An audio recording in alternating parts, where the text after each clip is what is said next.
Welcome to the channel, and welcome to this game of Age of Sigmar, 3rd edition. It's Sons of Behemat versus Stormcast Eternals.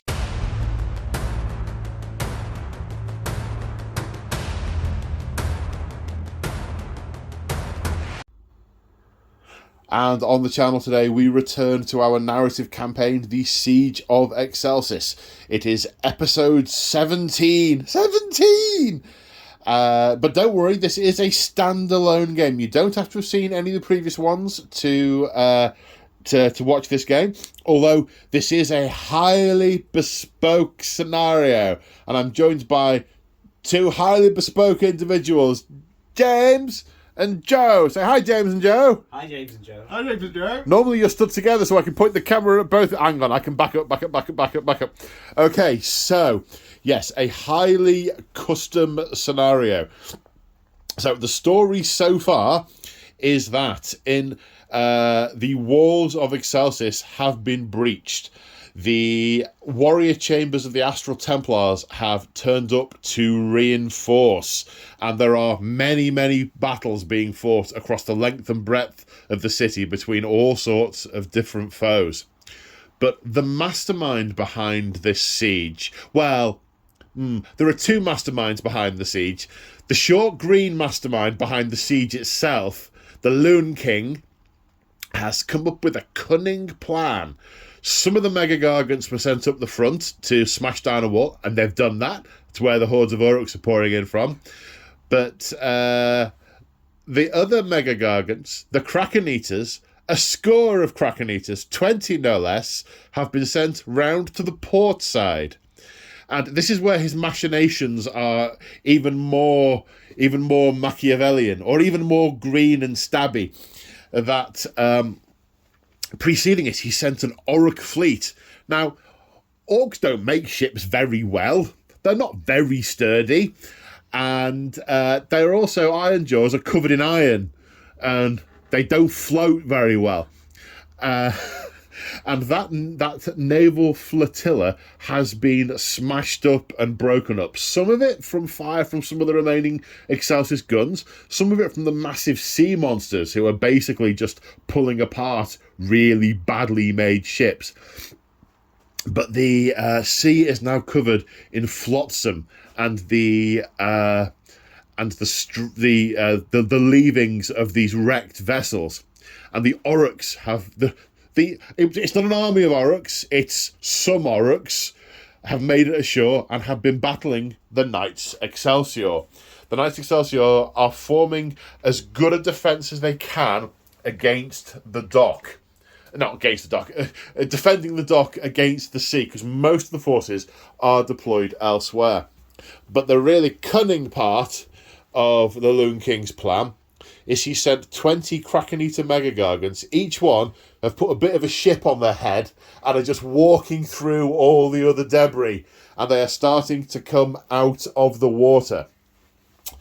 Yes, using the dead Orc fleet as cover. Cunning in the greenest possible way. The forces of the Knights Excelsior that are defending this entrance to the city, this sort of coastal incline up towards the harbour, they cannot possibly hope to defeat 20 Mega Gargants. But they're going to try. There's nothing going to stop them. Oh no, nothing going to stop them. But the Mega Gargants, they are not interested in fighting these squishy things. They are far more interested in walking past them to raise havoc. And make havoc, raise hell, and smash a lot of things up inside the city. So that is what they're going to do. And that is the scenario that we are playing out here. So we'll go through the armies in a little bit of detail in a minute, but at this juncture, any comments, gentlemen? No comments? No? Okay. You sure? This way the video will be long enough. No, never mind. Be short enough with 20 megas, I'll tell you that much. Yes, so there are 3 Mega Gargants you can see on the table here at the moment. Now, we're using a little bit of artistic license because we haven't gone out and bought lots and lots of extra Kraken Eater Mega Gargants. So we've only got 2. We've got 4 Mega Gargants in total, and we're going to use them as the type that they appear. So this is a Beast Crusher, Beast Smasher Mega Gargant. There is a War Stomper, and we have 2 Kraken Eaters. And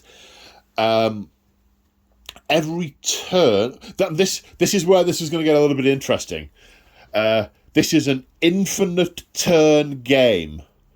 None of us goes back to our loved ones or to work or anything like that, or to bed until this has been entirely resolved. So we are going to have the Mega Gargants are coming out of the water. See, shoreline, into tidal region, and then this is where it starts to give way to. These are slightly more salt tolerant organisms, and I'm now realising I don't remember the name for that. I have a degree in marine biology, and this is the first time in 24 years I've been called upon to in any way use it. Yeah, these will be really good. They're salt resistant. Yeah. Excellent. Yeah. Are they Mega Gargant resistant? Yes, in so much as they constitute salad, and they really won't want to waste their time eating that when there's a city full of meaties to go at. What was I saying? 20 Gargants. 20 mega. Oh yes. So, the Knights Excelsior are not going to be receiving any reinforcements in this game.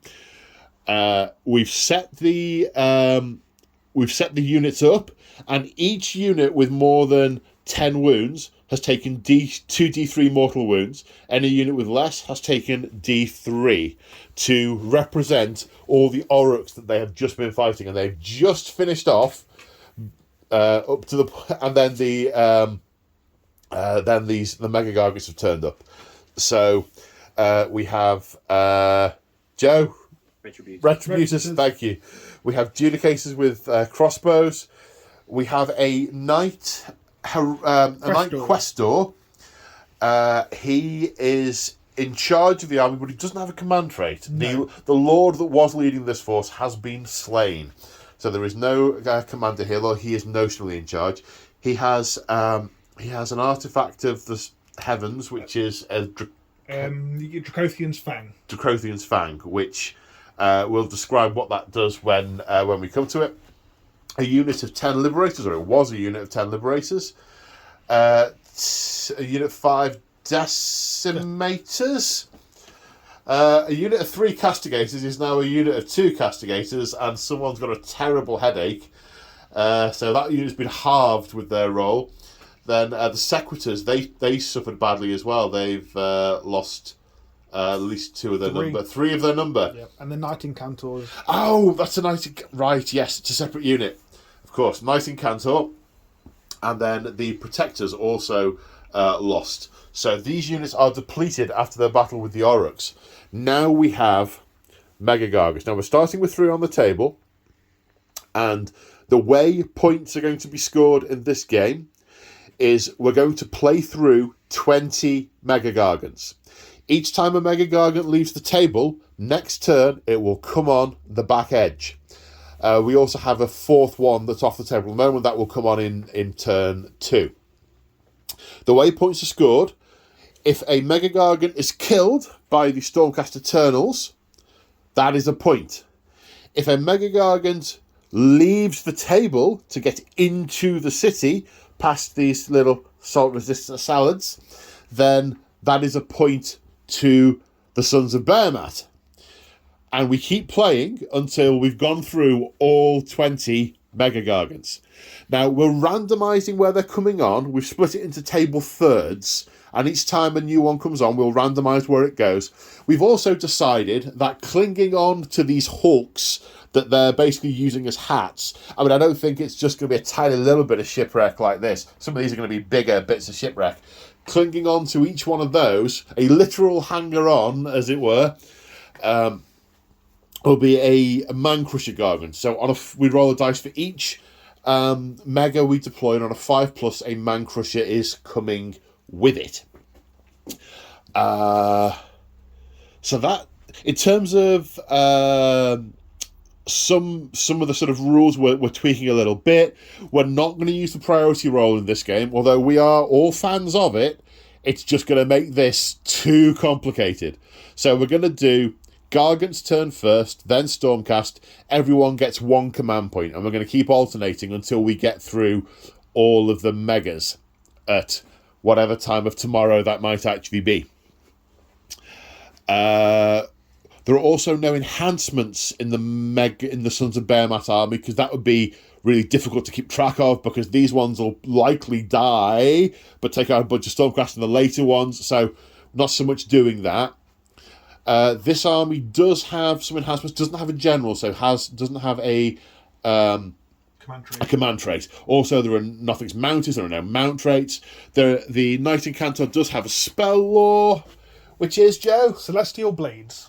Celestial Blades, that's a damaging one, isn't it? It buffs up a nearby unit, gives them +1 to wound in combat. Ah, right, brilliant, okay.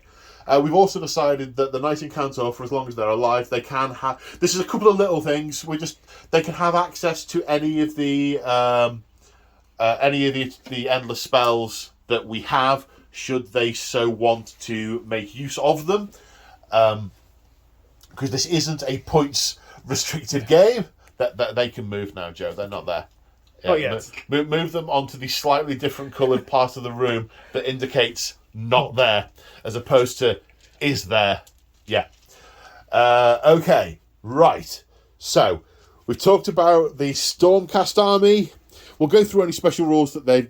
I suppose, yes, there's another thing we should sort of mention. This is a Taker tribe. The vast majority of the rules for the Taker tribes involve objectives. So most of those won't come up.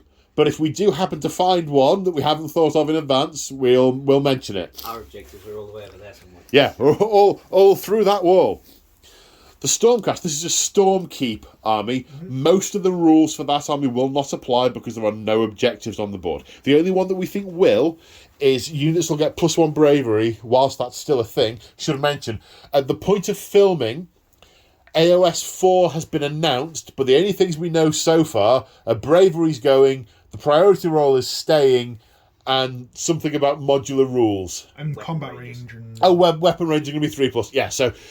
But we don't film these all necessarily in order because of our very respective diaries and getting people together and so on. So I'm not entirely sure when this is going out or when the new AoS is going to be released. So, yeah. So we know it's coming, but we don't know much about it.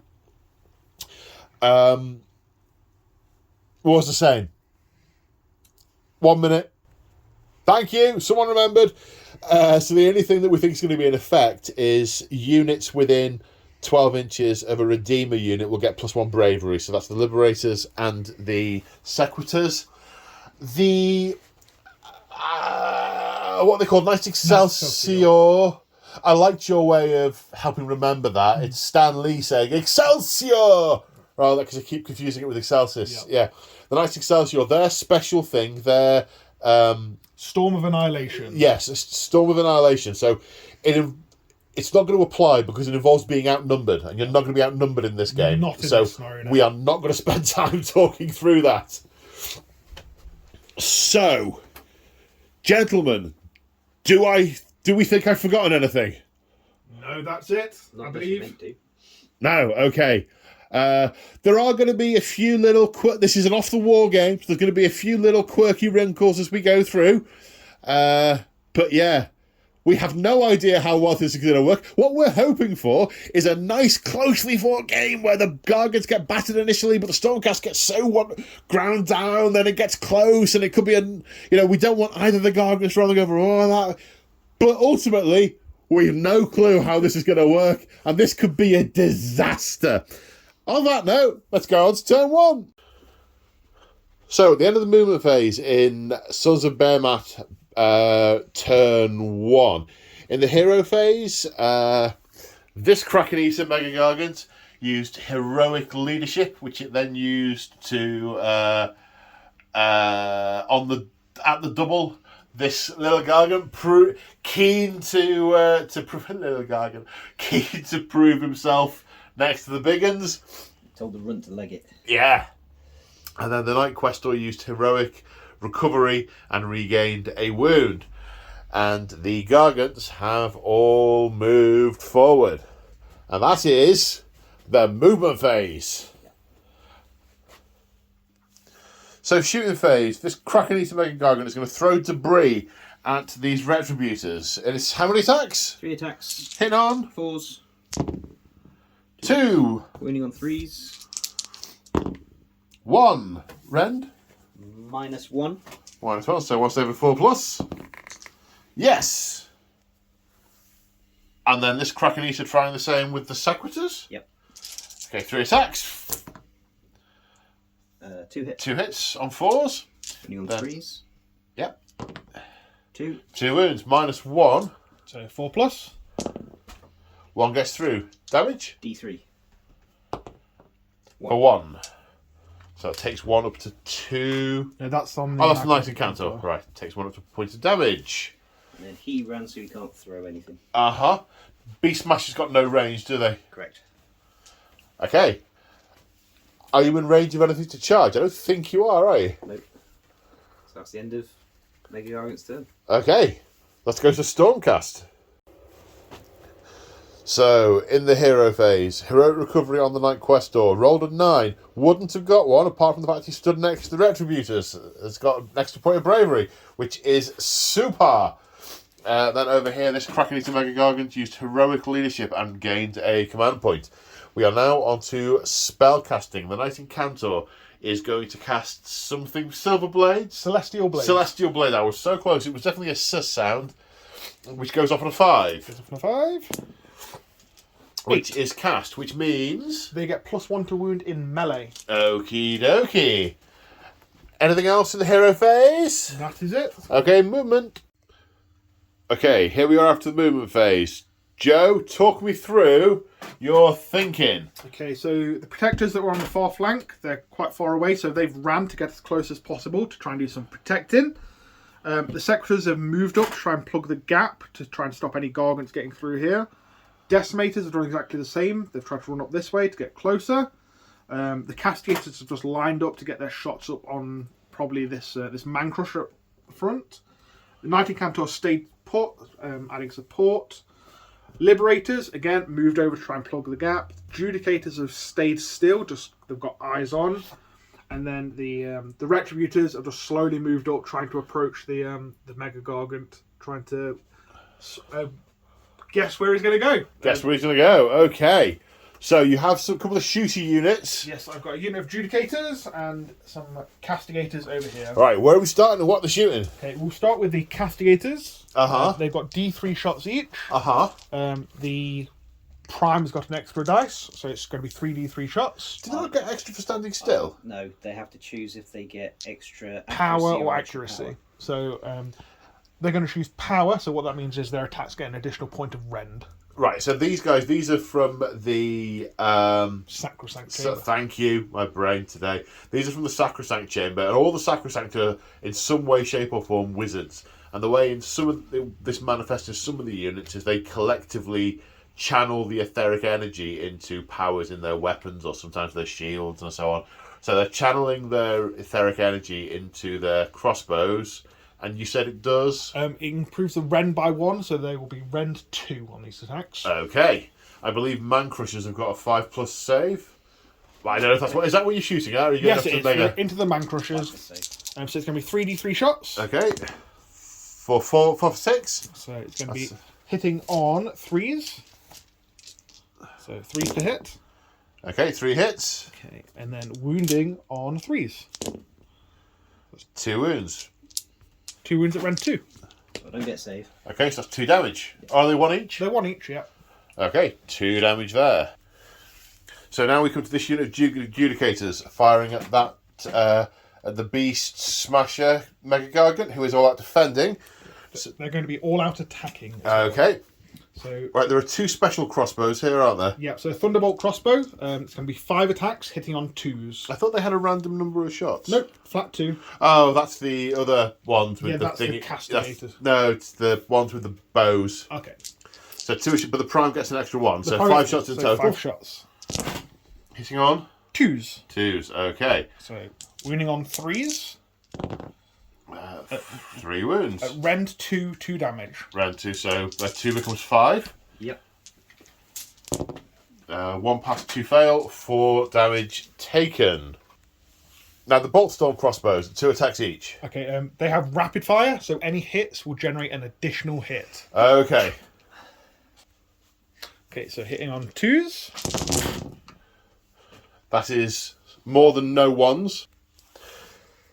28 hits into, well, 14 hits, 28 rolls to wound. Okay, you're doing these in 2 lots, aren't you? Yes, 2 lots. Yeah. So 4s, is it? Or 3s? it is 3s. 9 from the first batch. So that's 14 in total. With all out defense, that is 3 up saves. 1, 2, 3. 3 damage. So that's the end of the shooting. We're now charging. These are all long bomb charges. An 11 and 2 10s. Okay, So you've used the AoS command point, haven't you? I You used used it it on to all all out out. attack with the shooty guys. Okay, so this first one, 11 inches. No. 6 is no.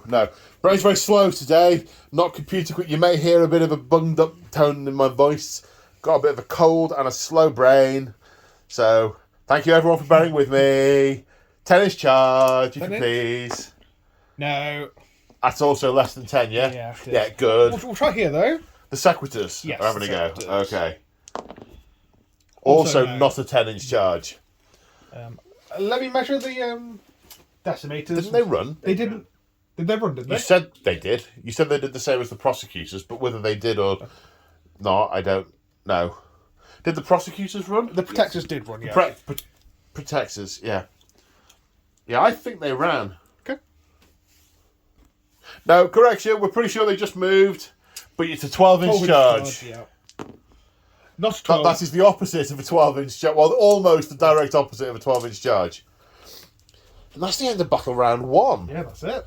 So, Battle Round 2, there is another Mega Gargant to come on the table. Mm-hmm. Let's see where it's going to come on. How are we randomising it, sir? 1, 2, 3, 4, 5, 6. Okay. 5, 6. 6. Okay. Does it have a Man-Eater with it? On a 5+, it will have a Man-Eater with it. Man-Crusher. Man-Crusher, sorry. No. It does not. Okay. Remainder of turn. Okay, the hero phase was brevity itself. Heroic recovery, back to 4 wounds. Heroic recovery, got 2 back. Done. Now, the Mega... I mean, I was going to say, talk me through, but, I mean... It's fairly self-explanatory. It's fairly self-explanatory. And this bad boy is just shaken out of the water. We had a discussion as to whether or not they could run onto the board, but then we used the analogy of getting out of a swimming pool. Your body feels quite heavy. And, it was observed that the Coast of Tusks was a ruddy big swimming pool. Yes, anyway, so, Battle Round 2. Sons of Behemoth. No, I'm confusing it with Heresy. Sons of Behemoth. Behemoth? Oh, dear God. I think I'm okay now.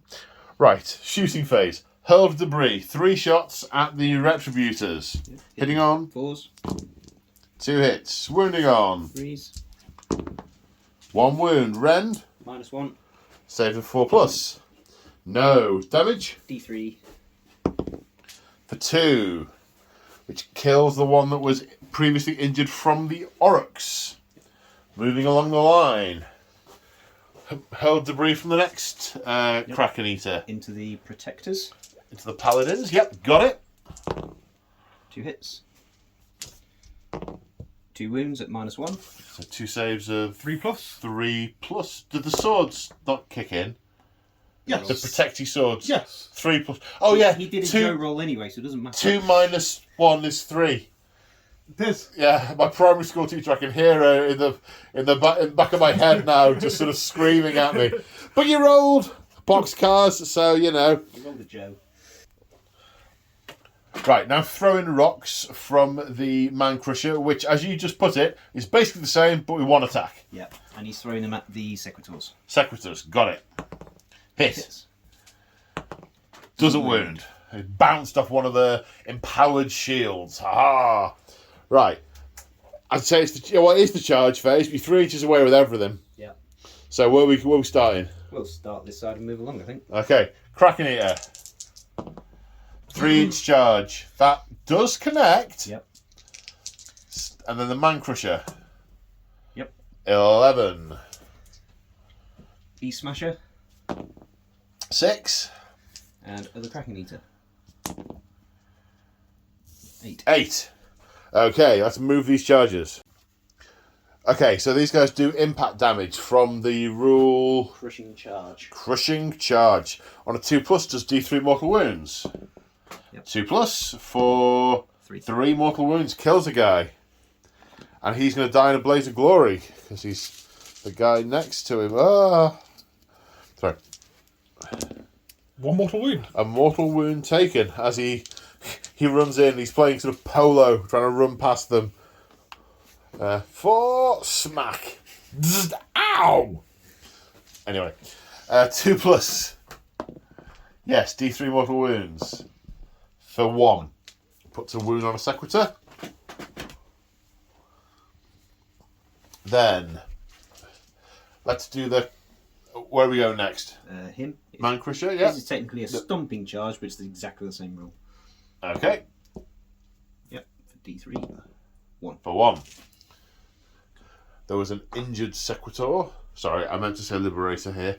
That is a Sequitur. And then the Gargant. The Mega Gargant. Had to be. No. And No. do that one. Failed. Okay. Right. Monstrous Rampages. This one will do a stomp. Okay. On a 2+. Yes. For D3.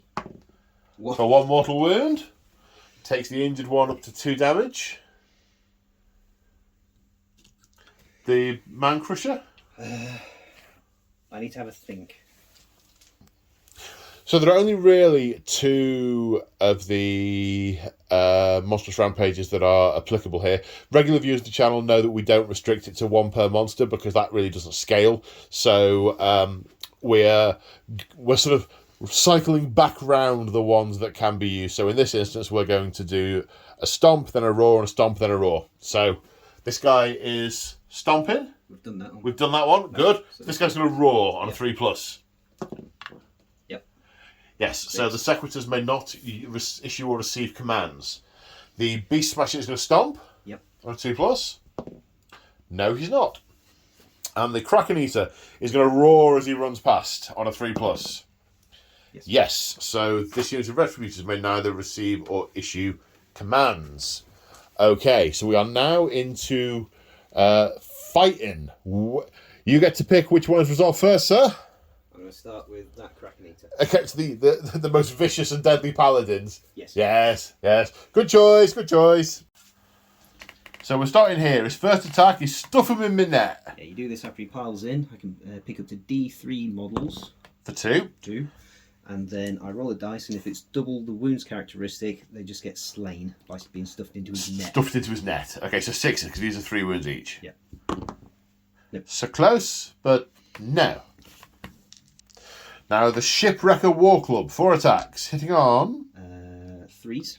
I should have all out attacked, but I didn't. And wounding on 3s. 1 wound. -2 rend. Okay, so saving on a 5. That's a 6. That's a save. Yep. Almighty Stomp, but because the wounds characteristic of the target unit is 3 or less, Yes. I get +1 to hit. Okay. On 2s. 2s. 2 hits. Almightily stomped. Wounding on. 3s. No. We're just sort of bouncing off the Sigmarite.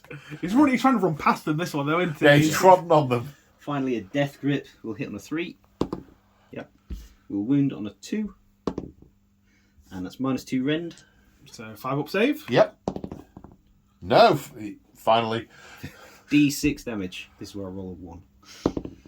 6. A 6. An uncharacteristic failed pass combo. Yeah. That is 6 mortal wounds. Are the ones next to him dying? Well, of course. Indeed. They will go up in a blaze of glory, however. Doing one mortal wound, taking him up to 2 wounds taken. Now the protectors are activating because it's Joe's turn to pick an activation. 21 attacks, an extra 1 in there for the prime, 5 each. Hitting on 3s, wounding on 2s because of the Celestial Blade spell. Okay, so 3s. 2s to wound. 5, 10, 12. 12. My speed counting, 12. Rend, 2. 2. So 12 saves of 6 plus. 12 saves. And what was the rend, sorry? 2. 2. So 6s. So 1. So 11 damage taken. Yeah. Okay, so we're now going with the Beast Smasher into the Liberators. Liberators are all out defending. Starting with the Menhir Club, 3 attacks hitting on 3s. 3 hits. Wounding on 2s. 1 wound, and only just. -3 rend. So 1 save of 5 plus. Yes. That's the one that would have done the most. 2 attacks. Boing. 2 attacks with Almighty Stomp. Again, +1 to hit because of the wounds characteristic on the target unit. Uh-huh. So 2 attacks hitting on 2s. 1. Wounding on 3. Nice to see you've warmed the dice up. Yeah. And then finally a Death Grip. 1 attack hitting on a 3. Typical James roll. Dude. I guess that's your go, Joe. Okay, after piling in the as many as possible of the Sequitors into the Man Crusher, there's one that will have to engage the Kraken Eater. So first off, the Sacrosanct weapons into the Man Crusher. Okay, so the Sequitors are going to channel their etheric power into their weapons, so any 6s to hit will score 2 hits. Okay. Okay, so these are the Sacrosanct weapons, hitting on 3s. So 3 3 hits. hits, no additional hits from no 6s. So 3s to wound. 3. Rend 1. Needs 6s to save. Make 1 fail 2. Okay, so he takes 2 damage from that. And now the Storm Smite Great Maces, 2 attacks each, an extra 1 from the Prime, hitting on 3s. So that's going to be that many hits with 3 extra. Because you got 3 which are the 6s. 6s. Storm Strike Maces, did you say? Storm Smite Great Mace. Storm Smite Great Mace. They don't make these easy to I was going to say, do say they? that 5 times fast. Yes, quite. Winning on 3s. So that's 4 fail to wounds. That's 5. At Rend? Rend 1, damage 2. Is it Rend 1 damage 2? So it's still 6s because Rend the save is 5. Nope. No, so that's an extra 10 damage. He's taken 14 14 in total. They have 12. They do. So that one is killed. Do they timber? Yep. Okay, is this a dice off? It is. Dice Oh off. dear. I win. You win. Which way is it falling? He's falling that away. That away. So pick a point within 3 inches of the slain model, which is here, and any unit within 3 inches suffers D3 mortal wounds. Within 2 inches of that. 2 inches, sorry. But yeah. And then, Yes, of course, 2 inches, sorry. so we'll go for the Secretors first. D3 mortal wounds. For 3. And the, what are they? Decimators. They Yeah. are. 1. And the Castigators. For 3. The Castigators are dead. And then 1 Great Mace into the Kraken Eater. 3s and 3s. So 2 hits. 1 wound. A Rend 1. And 1, so I need a 5. No. 2 damage. 2 damage. And finally, this Kraken Eater is going to all-out attack into the Protectors. He's going to try and stuff some Secretors in his bag. Oh, you have to attack with the same unit. That's an ability, not an attack. Yeah. So, yeah, after he makes a piling move, choose D3 models within 3 inches of him. So only 2 Sequitors are within 3 inches of him. Yep. It's alright, only rolled 1. 1. Okay. So, So nearest Sequitur then, on a 4+, because double the wounds. Yep. Yes. Goes in his sack. does he blow In up? his net. No. He hasn't died. He's just been stuffed into a net. Oh, he's not been slain. Well, technically, the model's been slain. He's been removed Oh, as a yeah. casualty, but But he's been taken away as a prisoner, so... He's a snack later on. Yeah. Or you could say he sort of channels all his etheric energy into the Kraken Eater and then passes out through exertion, and we count that as Blaze of Glory. Go on, roll 2 dice. Oh, God. Yeah. Yes! Mortal wound. Takes... Right, then the Shipwrecker War Club. See if you can do better than the other one. Hitting on 3s? 2s, because you're all attacked. Really? It's what? What was it you say? That's a James roll. Wounding on a 3. Dare I roll it? What is it? Oh! 2. It's like probability in this garage is shared out evenly across the course of the day. The dice rolls are statistically average, but you get the good ones, you less so. And I can't even say that of the Gargants, that's one that's going to die because of new model syndrome. That one's mine. But yours is new for this game as well. It is. Yeah. Right. Almighty Stomp, hitting on technically 1s. So 2 hits. Wounding on 3s. 1. 1 wound. -2. So it's going to be a 3 up save, because they have a 2 up save. And then finally a Death Grip will hit. No. You have a 2 up save. Oh, Minus yes, 2 it failed. Yes. It's So a how 4 much plus, damage? so... D3. Okay. For 1. For 1. I like the way you just automatically assumed you were failing. You didn't question it, didn't look at the dice. This one, Blaze of Glory. Ah, yes, there was an injured one, of course. For another 1. Ooh, another mortal wound. And he didn't pass out. Well, he did kind of pass out. He certainly wasn't conscious when it happened. No, definitely. So the Death Grip will hit on a 2. Wound on a 2. -2. So 4 plus save. Yes. That the lot. That's it. Okay. Any... We've got Liberators and Retributors. Oh. Righto. So I'll do all the piling with the Liberators and come up with the attacks. So the Liberators have piled in 17 attacks. These guys very much designed for defence. Yes. Quite. So 17 attacks, hitting on 3s. Yeah, one guy being out of range. Then wounding on 4s. That took some doing. 1, 2, 3, 4, 5, 6. With 1 rend? Is it a rend? Yes. 5s. No, he all out defended. No, he didn't. No, he didn't. Did he? No. Wait. What? It's 4 damage anyway. 4 damage. Good-o. Okay, two things have just happened. One is I've realised that was in a previous round. It was about the shooting.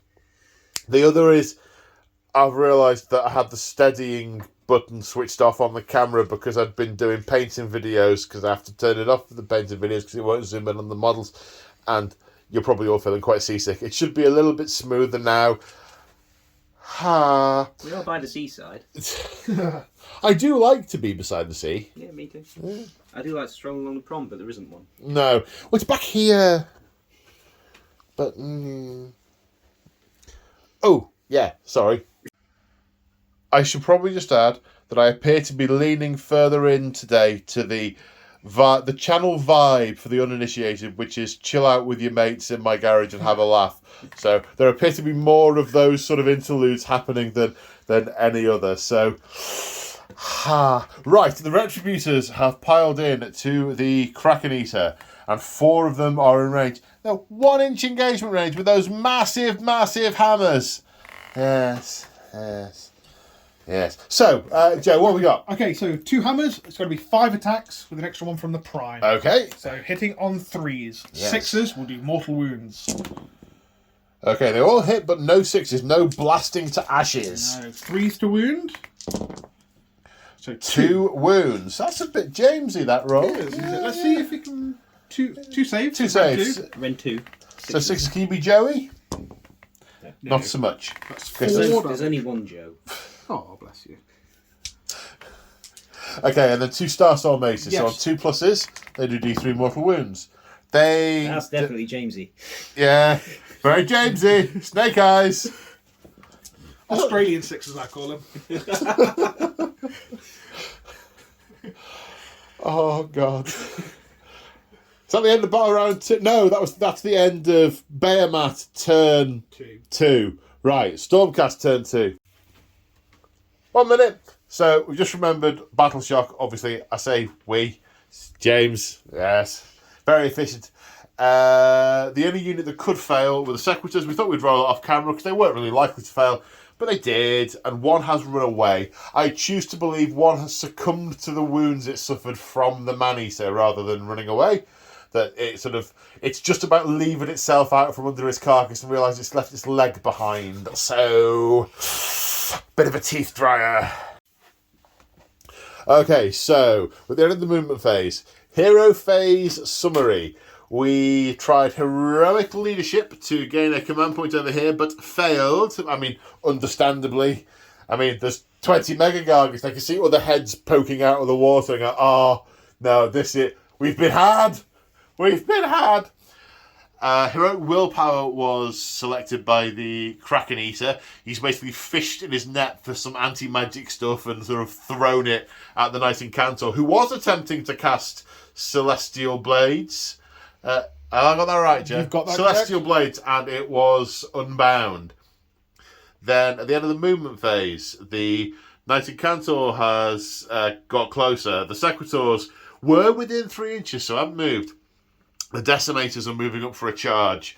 The Judicators have moved sideways a bit so they can get into range of the Kraken Eater. And the Knight Questor is moving up to aid the Liberators.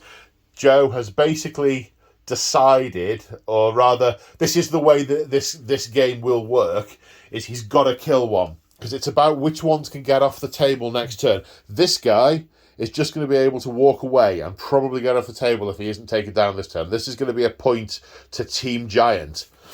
This one, not so easy. He's further away. He's going to have at least another turn crack at this one. So he's concentrating all his energy on this one to try and bring this one down and get a turn. But I must confess, I forgot all about Timber when we talked about the scenario. And getting close to these things, hazardous to one's health. So that's the movement summary. Shooting. Okay, so your number of shooting units has been halved. yes, reduced slightly. Yes.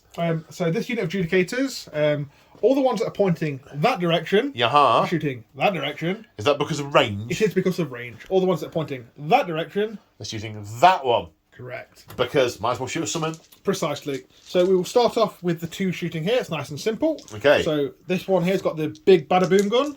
Which is the proper name, Joseph. I believe it is called the Thunderbolt Crossbow. Thank you, sir. Hitting on 3s.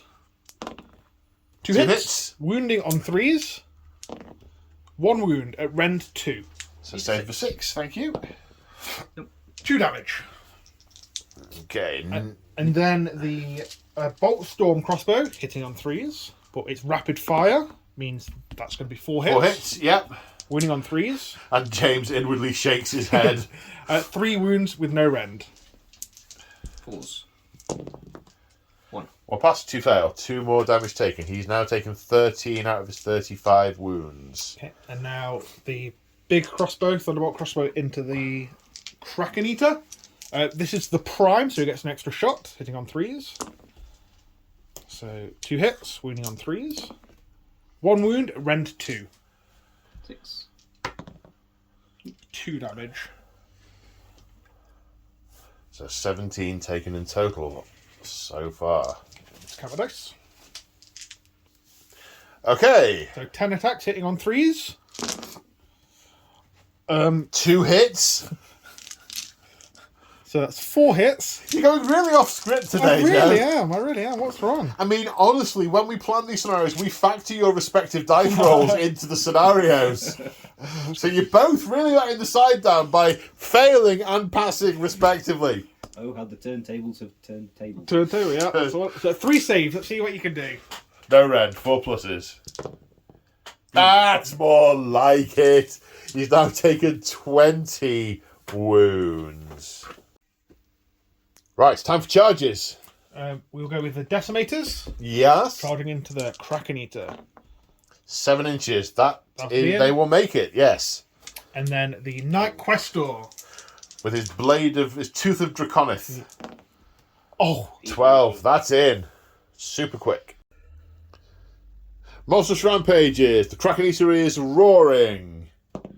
Right. Passed. Roar. No command points. Stompy. Yep. On a 2+. Yes, who is he going to stand on? The guy with the big shiny sword. The guy with the big shiny sword. For 2. For 2 wounds on the Knight Questor. And also a stomp over here. Yep. He's going to stomp on the ones that are in front of him with the big spike. The Protectors. For 1. For 1 mortal wound. Okay, right. Mr. Joe, sir. Where are we starting? Oh, I think I need to just focus and try and get rid of this one over here. So let's go with the unit with the most attack. Let's go with the Decimators. So that's going to be 21 attacks from the 4 of those. This is 21 attacks, hit on 3s. Okay, and then 3s to wound. So he's taken 20 damage. He's got another 15 to dig through. How many there? 1, 2, 3, 4, 5, 6, 7, 8. Rend 2. So they are... It's 8 saves of 6, sir. Make 1. Make 1. Okay, another 7 damage. He's got 8 more to go before he collapses. So James deciding to come over here with his activation, leaving that guy very much to his fate, but deciding to pick on these Retributors because it's a weakened flank over here, and there's another Mega Gargant stomping up from the shore, like he's coming out of a Timotei ad, flicking his hair around and carrying a shell, like Dr. No. Try to stuff him in your net quickly before I carry on talking. I was going to say, I'm going to sacrifice my Kraken Giant to save your Kraken Giant. You'll get to play your Kraken Giant at least 5 times today. So D3, try to stuff them into my bag. Net row 2. so which 2 Sixes. models? Oh, yeah. One? One of them One goes in the bag. That'll be one of the ones with the big macy things. Okay. Okay. This one or this one? Yeah, that one. Cool. And then starting things off with a Shipwreck at War Club. He's got 4 attacks on his current profile. We'll be hitting on 3s. 3 hits. 3 hits, yep, thank you. Sorry. Wounding on 3s. 2 at -2 rend. So 5 up saves. So 1 failed, 1 passed. 4 damage. Okay. Blaze of Glory for this chappy? No. No. And a point of damage on one of the others. 2 Almighty Stomps, hitting on 2s because they've got wounds characteristic of 3 or less. And wounding on 3s. 1 at -2. 5 up. So D3 damage. For 1. I mean, really, all I'm doing now is holding the camera. And 1 Death Grip. Thank you. 3. And wound on a 2. At -2. 5 up. For D6. 3. 4, 5. 6. So 2 Blaze of Glory. Yeah. 2 Blaze of Glory. 2 damage taken by the Krakenisa as they soar back to Azir. Joe decided to go with the Knight Questor basically because he's just painted it and wants to use it at least once before it gets garganted to death. So it has 5 attacks. Yep. He's issuing a heroic challenge, so he gets +1 to hit against heroes. And all Mega Gargants have the hero keyword. Okay, he also has Thunder Charge Strike, meaning any 6s will just do 2 mortal wounds and the attack sequence ends. So hitting on 2s. So that's 2 mortals there. Wounding on. Wounding on 3s. So that's 4 wounds. Rend 1. So 4 saves of 5+. 2 of them saved. How much damage each? 2 each. 2 each. Another 4 damage taken. So he's now taken 19 wounds in total, but he's just taken a wound from the Fang of Dracothian, which means he will take a mortal wound at the end of each and every turn. Basically, if he wanders off into the city, in about 40 minutes, there's going to be a road closure. If you can find any roads that are currently open, Well, I'll be impressed. Yeah. Oh, fair, okay. Yeah, I think there's quite a few traffic problems. Okay, so no one was successfully stuffed into any nets. So now we're coming on to the attacks, which are all going into the decimators, who've hacked at his legs, and he's probably quite miffed. On his current damage, he has 3 attacks with his shipwrecker club. Yep. Hit on 3s. 2 hits. Wounding on 3s. 2 wounds at -2. 5 up saves. Pass one, fail one. 4 damage each. Kills 2. So No, it doesn't. Yes, yeah, it does. One's already wounded. Oh, it's two. Do you know, it's because I've been playing Heresy and you count down in Heresy, and it's confusing my brain. Bad, Paul. Bad. Yep, you were saying, sorry? Blaze of Glory. Nil. No. Blaze of Ignominy by the looks of it. 2 almighty stomps, hitting on 2s because of wounds profile of target unit. 2. Wounding on 3s. 1 at -2. 5 plus save. Pass. And a death grip. Hit on a 3. A wound on 2. -2 rend. 5 again. D6. Come on, U6. He crushes one of them to death. Another Blaze of Glory. 1 mortal wound. Now the Liberators are activating and piling into the Beast Smasher with a total of 17 attacks, hitting on 3s. Wounding on 4s. And 3 get through. 3 saves and rend 1. So 5s. 1. Save. 1. 2 more damage taken. Takes him up to 19. I can do arithmetic. 18 plus 3. 21 damage taken. Oh, it's going to be a long day. Now, the Beastmaster is going to retaliate, firstly by trying to smash his Menhir Club into the Knight Questor with 3 attacks, hitting on 3s. 3 hits, and wounding on 2s. Uh-oh. 2 wounds. 2 wounds. Rend, -3. and his save is 3 plus normally. It is 2 saves are 6 plus. I think one of these will kill him. 1 pass, 1 fail. How many damage each? Flat 5. Flat 5. That would take him to 7 taken. How many does he have? I think he has 5. 5. Oh. Oh, squish, boom. Blaze of Glory though. Yeah, Blaze of Glory. A wound. Taking it up to 24. Then the Retributor attacked here, doing 4 wounds. Now the Protectors are putting 16 attacks into this Kraken Eater. Hitting on 3s. 10 hits, 9 wounds left, wounding on 3s. So that's 5 at Rend 2, so saves to 6s. Now 5 damage go through. Now the Knight Encounter is having a go. 3 attacks, hitting on 3s. 1, wounding on 3s. Yes. Rend? Rend 1. 5 plus save. Makes it. 4 damage to get through. Okay, so then Sequitur pile in. I think 2 will get in. So they have. So 2 make it in. They're powering their attacks into their etheric weapons, channeling into the power of their weapons. 6 is to hit, 2 hits. 5 attacks in total. Hitting on 3s. That's 1 6, and everything else hits. That's 6 hits out of 5 dice. Not bad going. 3s to wound. Ooh. 3 wounds. Rend of? Rend 1. Rend 1. 5 plus is to save. He has 4 wounds, and these are 2 each. I need to save all 3 of these. Oh. You save 2. 1 goes through for 2 damage, taking him up to 35. 35. Is that exactly right? Yep. Ooh. Timber. Dice off. Which way is it going to fall? I was going to say, Joe, you want to win this, but no, not so much. Should have told me. Yeah. God, I thought you'd have known.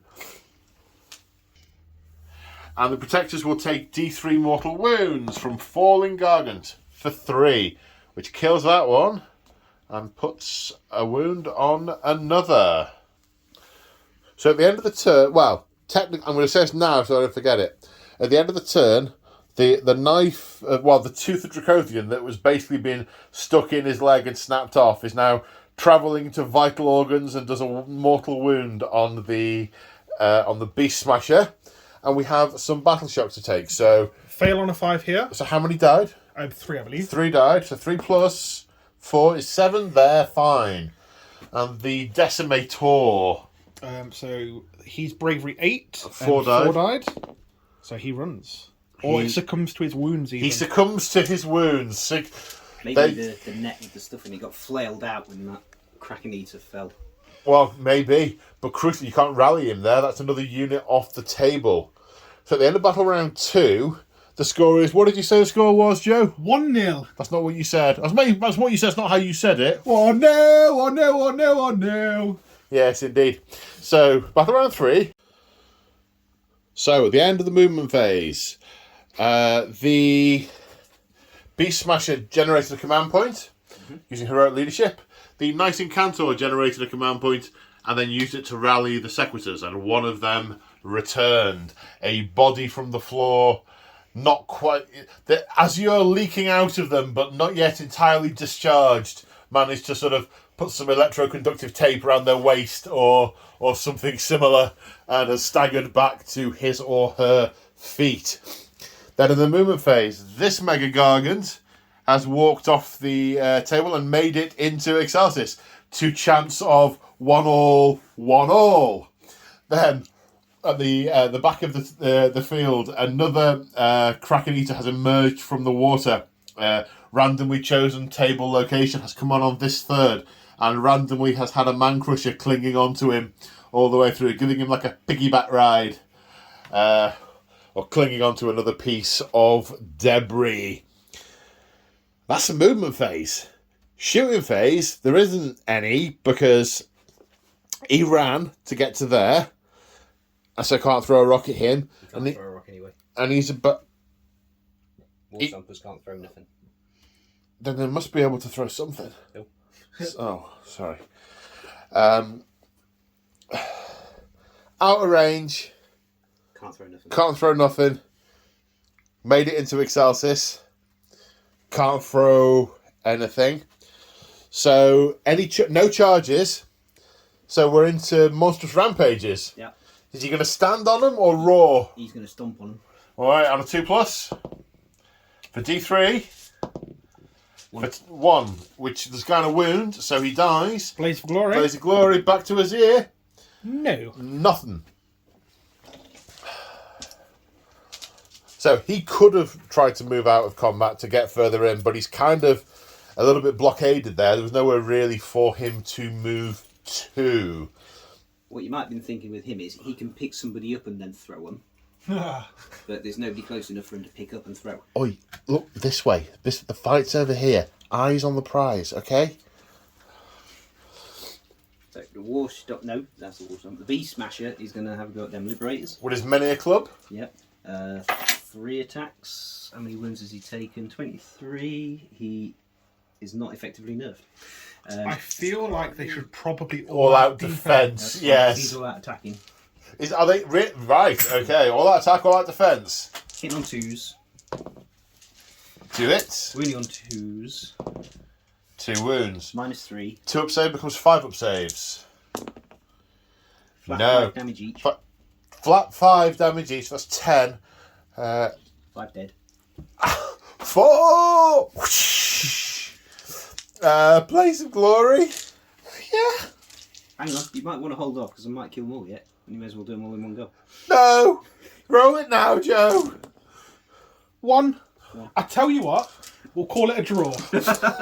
Hooray. Then 2 almighty stomps, hitting on 2s, wounding on 3s.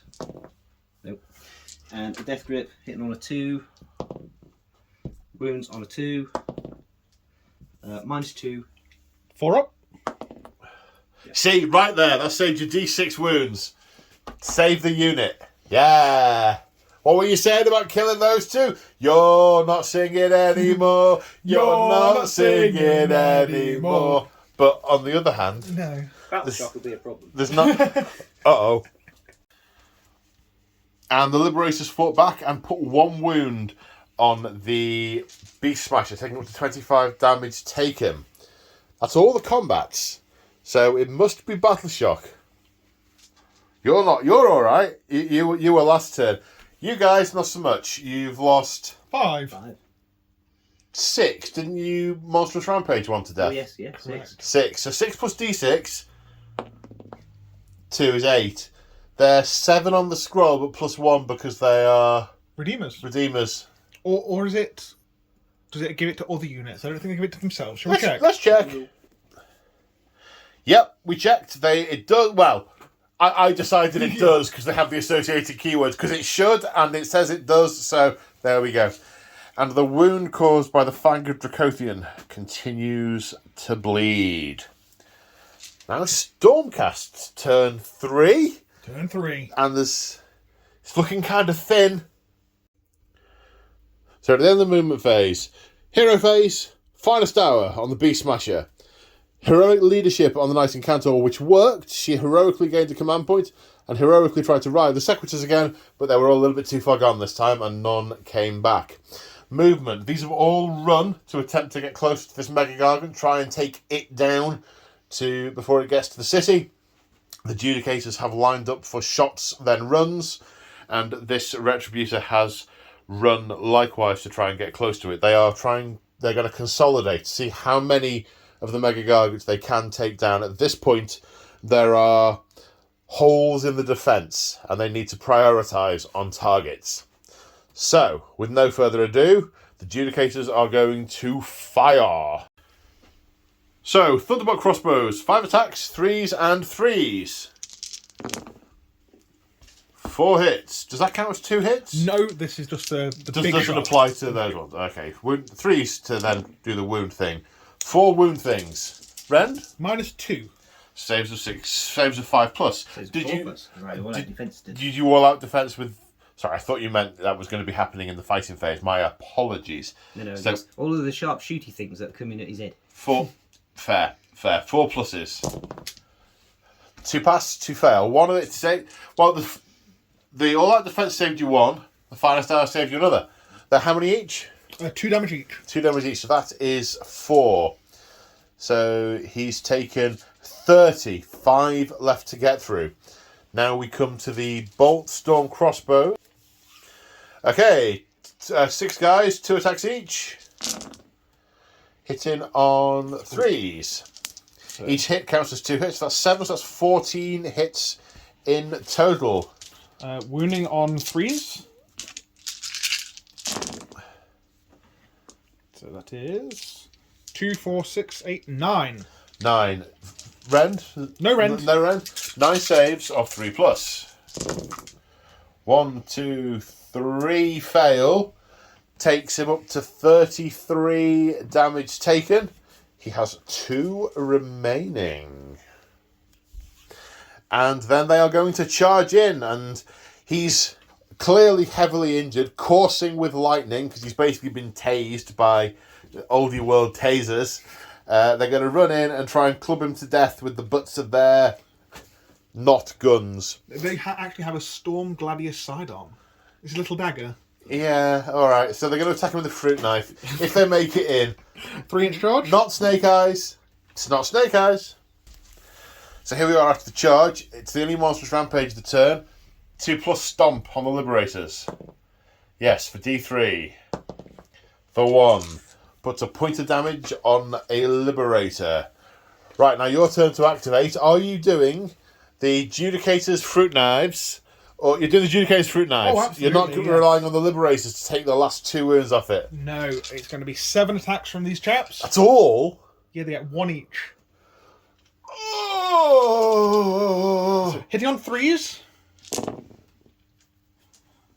3 hits. Wounding on 4s. 1 wound. Rend 1. Saving on a 4. 4. Nope. No. I believe it's your go. Yeah, I'm going to try and splat the Liberators. The Liberators. Yeah. Oh, because they haven't fought yet. Oh, he's clever. Yeah. But even if he does, I know what happens in a minute. I very often ask myself, what would Joe do in this? So 3 attacks from the Menhir Club. He still gets 3. Yeah, that doesn't get nerfed. It's the Rend that gets nerfed. Oh. What's the rend? Currently -1. So hitting on 3s. 2 hits. Wounding on 2s. It's his finest hour. No, wounding on 2s naturally. Well, it is because it's his finest hour as well, because it will be 1s and then... Alright, you win. 2 at -1. 4 2 saves and 4 plus. Pass one, fail one. 5 Unfortunately, just the 5 Blaze damage. of Glory. Which kills him. Timber! Roll off. This way. 4, 2. 2. Which way is he Which way to... That way. That way. Back into the sea. So the Mega Gargant was destroyed, the Beast Smasher, and the Liberators were taken out. So anything that took any damage is dead. So no battle shocks. That's the end of battle round 3. The score is currently 2-1 to the very thin line of Stormcast Eternals as we go into battle round 4. Okay, so we have an end of turn summary for Sons of Behemat. So in the hero phase, heroic leadership generated a command point. Heroic leadership generated a command point, rallied the Sequitors, 2 came back. Then, after randomising where they're coming on, we have a Kraken Eater and a Beast Smasher coming on in these table thirds. No Man Crushers have held on to these for the ride. We should point out, and James reminded me that I forgot to do it on camera, that the Man Crusher passengers, they are not... they have no effect on the result of the game. They are incidental. They have an effect because they might kill something, but they don't count as victory points for Mega Gargants getting off the table. So, movement. The War Stomper ran. He is a hair's breadth from running into the city. This Kraken Eater and his little buddy, they ran as well. Also on their way there. These guys, having just come out of the swimming pool, walked rather than ran. This guy hurled some debris at the Judicators, causing D3 wounds, killing one and putting a wound on another. And just everyone looking, where's the wound? Where is it? Oh, there it is. Blinking, you missed it. So, no battle shock because they can't fail. And that is the end of Sons of Behemat, turn 4. Right, let's see what the Stormcast do in their turn. And in the distance, the sound of Azure war horns blare. Getting closer, screams and yells of adulation as the ground starts to shake, as the thundering of Sigmarite-clad boots, claws and talons. A flash of purple. The Astral Templars have arrived. And here we have the Astral Templars Vanguard force, which is now deployed thundering down the beach to support their allies. So, a brief pause in the proceedings to give you an overview of the Astral Templars list. So, it's led by a Lord Aquilor, and who is now the general of this army. So, Joe now counts as having a general, so we'll get the requisite command points. Hooray! Help has arrived.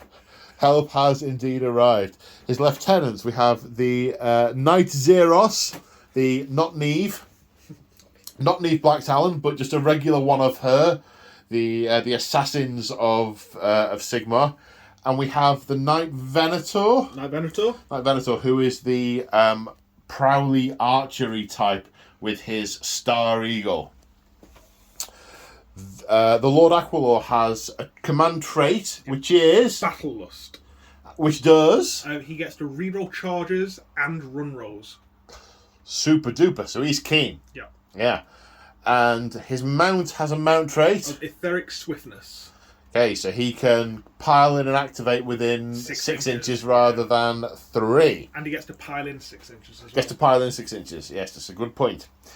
Then the other units, we have 2 units of Vanguard Raptors, 1 with long strike crossbows, 1 with Hurricane crossbows. Thank you. They're supported by a double reinforced pack of Ether Wings who help to guide their aim, who are flying behind this Kraken Eater Mega Gargant. Of course, they're in a perilous situation at the moment because more giants. We've only seen 7 of them so far. There's another 13 still to pay an appearance. And we have 2 units of 10 Vanguard Hunters. and of course a pack of Vanguard Paladors on their Griff Chargers with their hunting spears. And that's the Astral Templars force. So, at the end of the movement phase, we've already kind of been through that. They've all moved on with their regular moves. They're in legitimate positions as if they'd moved on from there. They're also more than 3 inches away from enemy models, so they're good from that perspective. Over here, in the hero phase, thank you, the Knight Incantor did heroic recovery and regained her remaining lost wounds. The Kraken Eater fished round in his net for some magic gubbins to sort of vaguely throw in this direction, picked up a magic rock, and the Knight Incantor summoned the Deus Arcanum, and as it floated down, it got hit with a magic rock and blew up. Joe rolled an 8, and James rolled an 11. So that was unbound. Then Joe spent a command point on what he believed was a forlorn attempt to rally the Protectors, and got 2 back because Joe. Why not? Because just Joe thinks. Hashtag. These guys have consolidated a line here to meet that Beast Smasher that's going to be coming on presently. The Judicators have lined up in firing range to take on that the Kraken Eater, and the Retributor there ready to charge in when it gets close. This guy can't believe. Well, he's already looking over here. Can't believe his luck. He's just getting straight into the city because they'd appear to be paying him a blind bit of attention because there's not enough table here to do stuff. So he's gonna have a bad day. Speaking of which.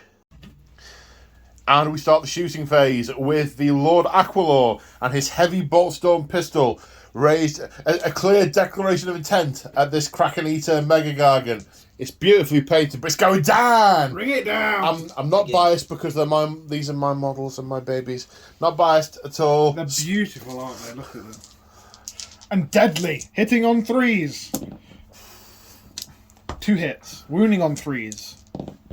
2 wounds. Rend? Rend 1. 5s. 1 pass, 1 fail. So it begins.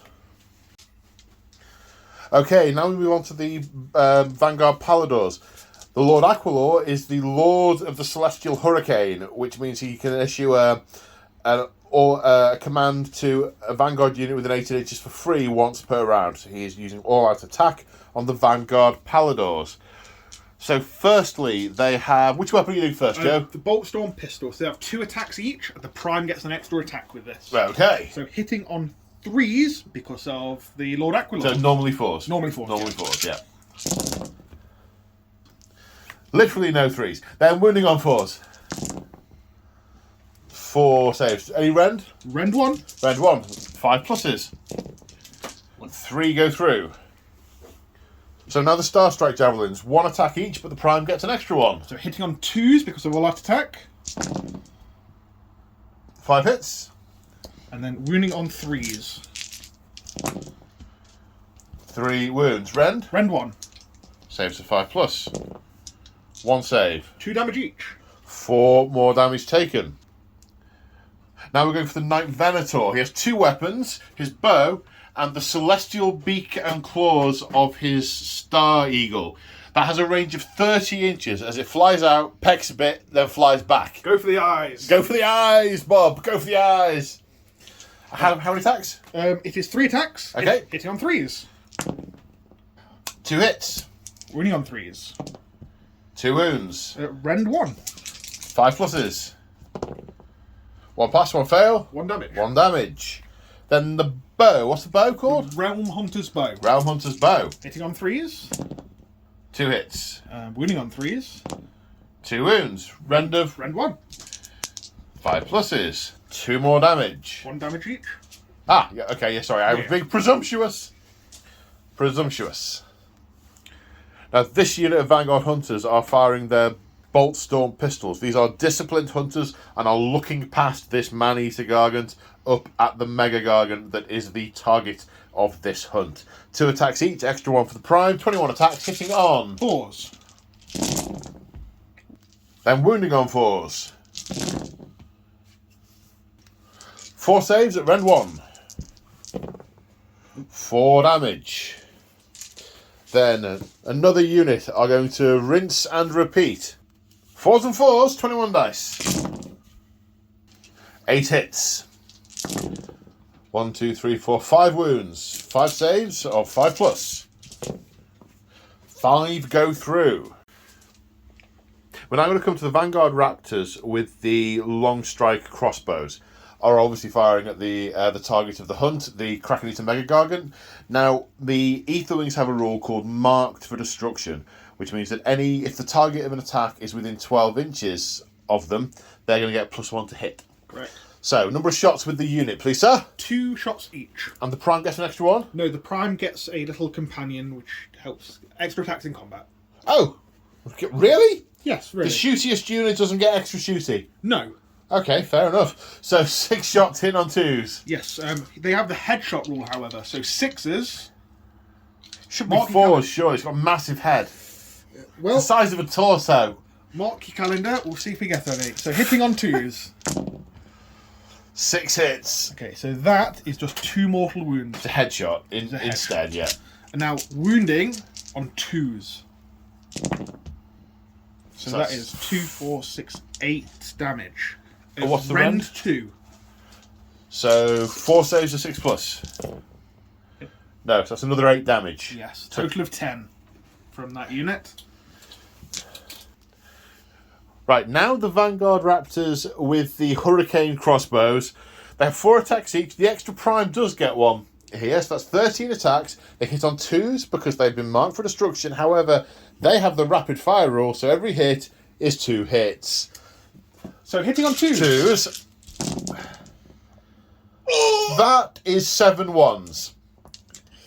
However, 1, 2, 3, 4, 5, 6. That's still 12 hits out of 13 dice. Ordinarily, you'd be quite pleased with that. Wounding on? Wounding on 3s. Because we counted up, he's taken 30 damage, he's got 5 left. Oh, look at that. See, it's all about position with these guys, because most of their stuff is really short range. It's very rare you get to gang up on something like this. So 9 saves. Of. No rend. Oh, 4s. Oh, that doesn't count. 1 gets through. I need another die. Uh-oh. Then the Judicators open up on the Kraken-Eater and have done 8 damage to it. And that is it for shooting. So we're now on to the charges. We are indeed. Who's charging first? The Lord Aquilor is leading the charge. Okay. With a 7. 7. Running between the 2 antagonists. Slashing at one and something. Right. Dicing at one, dicing at the other. Well, quite. The Vanguard Paladors. 7. And the Vanguard Paladors end up here. The Knight Zephyros? I pronounced it wrong earlier. Should mention, I don't think I narrated it. She did fire in earlier, but did no damage into the Mega Gargant. She is going to attempt to charge. 6. 6 inches. Now the Aetherwings are going in.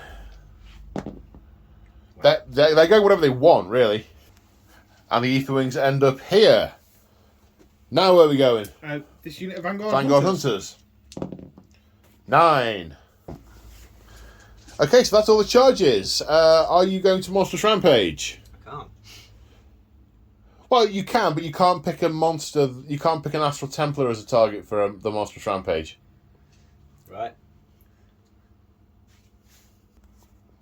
So no Monstrous Rampaging the Astral Templars, because you can still Monstrous Rampage, but you see that I was a very tired attempt to be sort of funny.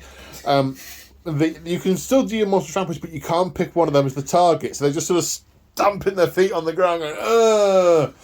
Be a real Kevin moment.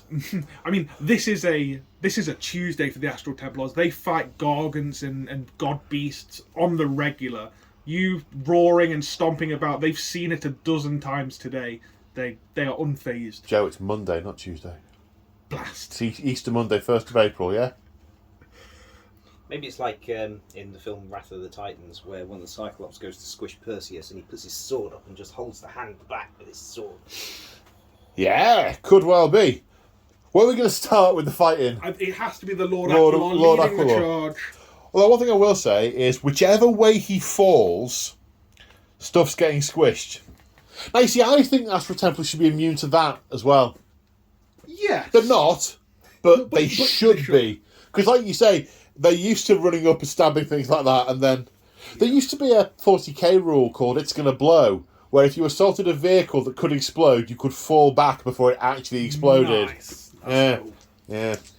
Coulda, woulda, shoulda, didn't it? Not there anymore. Anyway, the Lord Aquilor with his starbound blade, he gets 3 attacks. are all his weapons going into the... Yes, he's going to cut it down.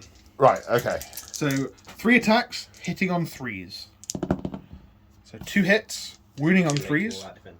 Oh, all out defense? Yeah, may as well. Okay, 3s to wound. No wounds. No wounds. The razor beak and claws from his griff charger, hitting on 3s. 2 hits. Wounding on 3s. So 1 wound at rend 2. 5 up. Saves. So he did nothing. He did nada. Next. Oh yeah, I get to pick you. Oh yeah, it's not dead. Yeah. Which unit are you going to pick, James? I think I'm going to pick that unit. That unit to hit. Oh right. Yeah. So the Kraken Eater is going to attack the Vanguard Paladors. The Vanguard Paladors, all out defending, they're used to the reactions of large beasts when a kill stroke isn't made. Right, 2 attacks with the Shipwrecker Club. Yep. Hitting on 3s. 2 hits. Wounding on 3s. It's like the complete opposite of your rolls. Is it? Yeah. -2. -2, so 4s become 3, becomes 5. 1 pass, 1 fail. 4 damage. Okay, 1 has got a wound remaining. Then we have Stuff Into My Bag, slightly out of sequence, but it's quite alright. D3. For 3. What's- You pick what's their 3 wounds- models. What's their wounds characteristic? 2 each. 2 each. So on 4 pluses, I'm stuffing ether wings into me net. You got an ether wing. It's going to be plucked and roasted later, except it's totally not. It's going to be let out and then nursed back to health. 2 almighty stomps. Almighty Stomps. 2 attacks hitting on 3s. But both hit. And wounding on 3s. 1 wound. -2. 5s again. Oh, is this against Paladors, one Yes. assumes. Okay, yep, that hit. That saved, I should say. And then a death grip hits on a 3. And wounds on a 2. Rend. 2. So, 5s again, yeah. No. D6 damage. For 5. Okay, kills this one. And puts another one down by the same amount. Because they have 5 each, isn't it? Yeah. Yep. So we'll have Blaze of Glory for 5. No mortal wounds. Now the Ether Wings are attacking. The flock just flying and clawing and desperately trying to get their mate out of that net. 5 going into the Mega Gargant. And if you see through all the angles there, and 3 into the Man Crusher. So are we doing the Mega first? Into the Mega. How many attacks each? 2 attacks each. Okay. Hitting on 4s. That's a hit. And a Wounding wound. on 3s. 3s. Okay. Save of any rend? No rend. 3 plus. 4 plus. All that defense. So you did. So nothing. Now into the Man Crusher. It just never came up because he didn't do any wounds. Yeah. Into the Man Crusher though. 3 hits. What has happened to your dice rolling today? I'm not This is sure. very atypical. 3 wounds. So 3 saves of 5 plus. It's 5 for Man Crusher, isn't it? Yep. Okay, 3 damage taken. I'm going to put his wound counter to the side because I think we're going to need that space in a second. Okay, so are you? Is it? Well, Man Crusher, presumably. You have got choices with him. There's the Knight Zephyros. There's the Lord Aquila. There's the Ether Wings and the unit. This is what we call a target-rich environment. Indeed. Do you know who you're targeting? Yeah. I'm going to try and stuff a bird in me bag and everything, all the other attacks going into these guys. Okay, bird in your bag. Is it? It's just one dice he rolls, isn't it? Yeah, double the wounds characteristic, Okay. and it's just one. 4 or more. No, the bird does not get in his bag. It probably scratched him quite vociferously as he attempted it. Yep. So 4 attacks with my massive club. Hitting on 3s. 4 hits. Wounding on 3s. 3 wounds. -1 rend. So 5 up save. 1 pass, 2 fails. 2 damage each. So 2 die. Blaze of Glory twice. No mortal wounds. Now his headbutt. On 4. Yep. Wounds on a 3. Yep. -3 rend. So no 3. save. Flat 4 damage. Kills 2. Kills 2. I think that's the first time an Edbut's ever done anything. And it connected as 1 within an inch there. So, Blaze of Glory. 1. And then finally, a mighty kick. Should hit on a 3. No. I lost track of Now the Knight of Zephyros is going to hack at the Man Crusher with the twin axes. Yep. 6 attacks, 3s and 3s. That's 4 hits. 3 hits, even half the hits. Half that, yeah, 3 wounds. Randolph. Red 1. Red 1, 3 saves of 6. 1 pass, 2 fail. It's taken 6 damage in total. And then we'll pile it. Then the Vanguard Hunters pile in. There's 4 of them made it in, including the Prime, so 9 attacks, 4s and 3s.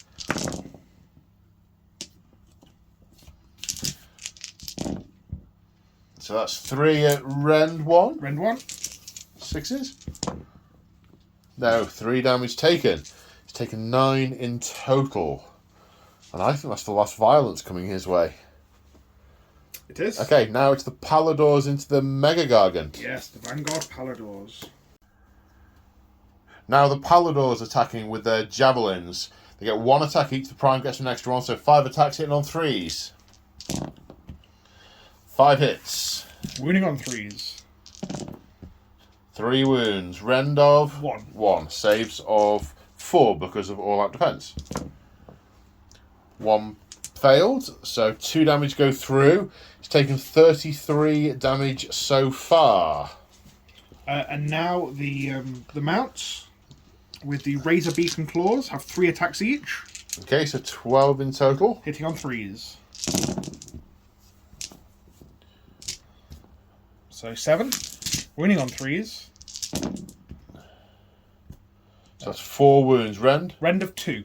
So 4 saves of 5 plus. Takes 3 damage, takes it to 36 taken. That brings the Kraken Eater down. But in which direction does it fall? Round and round and round it goes. Where it falls, James decides. Yeah. I think he's going to fall that away. That away. Yeah, I'm trying to get them, him, her, and them. So I pick a spot 5 inches away. 5 And then inches everything away. Within 3 inches of that point. So 5 inches is here. Yeah. And then within 3 inches, I'll get. Yeah, probably won't be able to get them. The Aquilor, the Zephyros, And these guys. and what about your? Who's not a Mega Gargant? Have you got He's your more Gargant 3 with inches that? away. All right, okay. So D3 Mortals then. The Lord Aquilor for 1. The Zephyros for 2. The Hunters for 1. That could have been a lot worse. It could, couldn't it? Or a lot better, depending very much on one's perspective. And we move into the Battle Shock phase. Some damage done here, but no one died. No Blaze of Glory. The Man Crusher lives. Has taken 9 out of 12 damage. So, the Knight Paladors lost 1. They cannot fail. They have Okay. 7 bravery. The Hunters lost 4. They have 7 bravery, so 4 and 4 is 8. One of them succumbs to their injuries. Boop. And the Aetherwings lost 1. bravery of 6. No. No, they are still brave. And that's the end of Battle Round 4 and Stormcast Turn 4. Battle Round 5. So here we are at the end of the movement phase. Hero phase was fairly straightforward. Heroic recovery here. Equaled his bravery, got a wound back. Knight Encantor attempted heroic leadership, did not meet the requisite requirement. Of course, now she's looking for a 4+ now that there is a Stormcast General on the table. Movement. The War Stomper has made it into Excelsis, taking the score 5-2. This Kraken Eater moved up 3. 5 in total. 5 in total. 5-2. Yeah, if you knew the algorithm, then yeah. This Kraken Eater has moved forward. It's a long bomb charge, but he's a little over 9 inches away, so these may not redeploy to move backwards. The Beast Smasher has just run. That Kraken Eater has walked because you can't run getting out the swimming pool. And the Man Crusher is very much busy. Bogged down. Very busy. Bogged down, yes. And I believe there's some debris to be hurled. Yeah.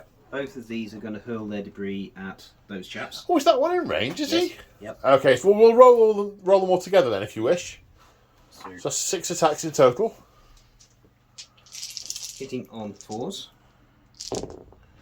On this. Oh, yeah. So that was quick. Yeah. Any charges to make? Kraken Eater, is he going in? He can lob some stuff as well. Ah, yes, he can.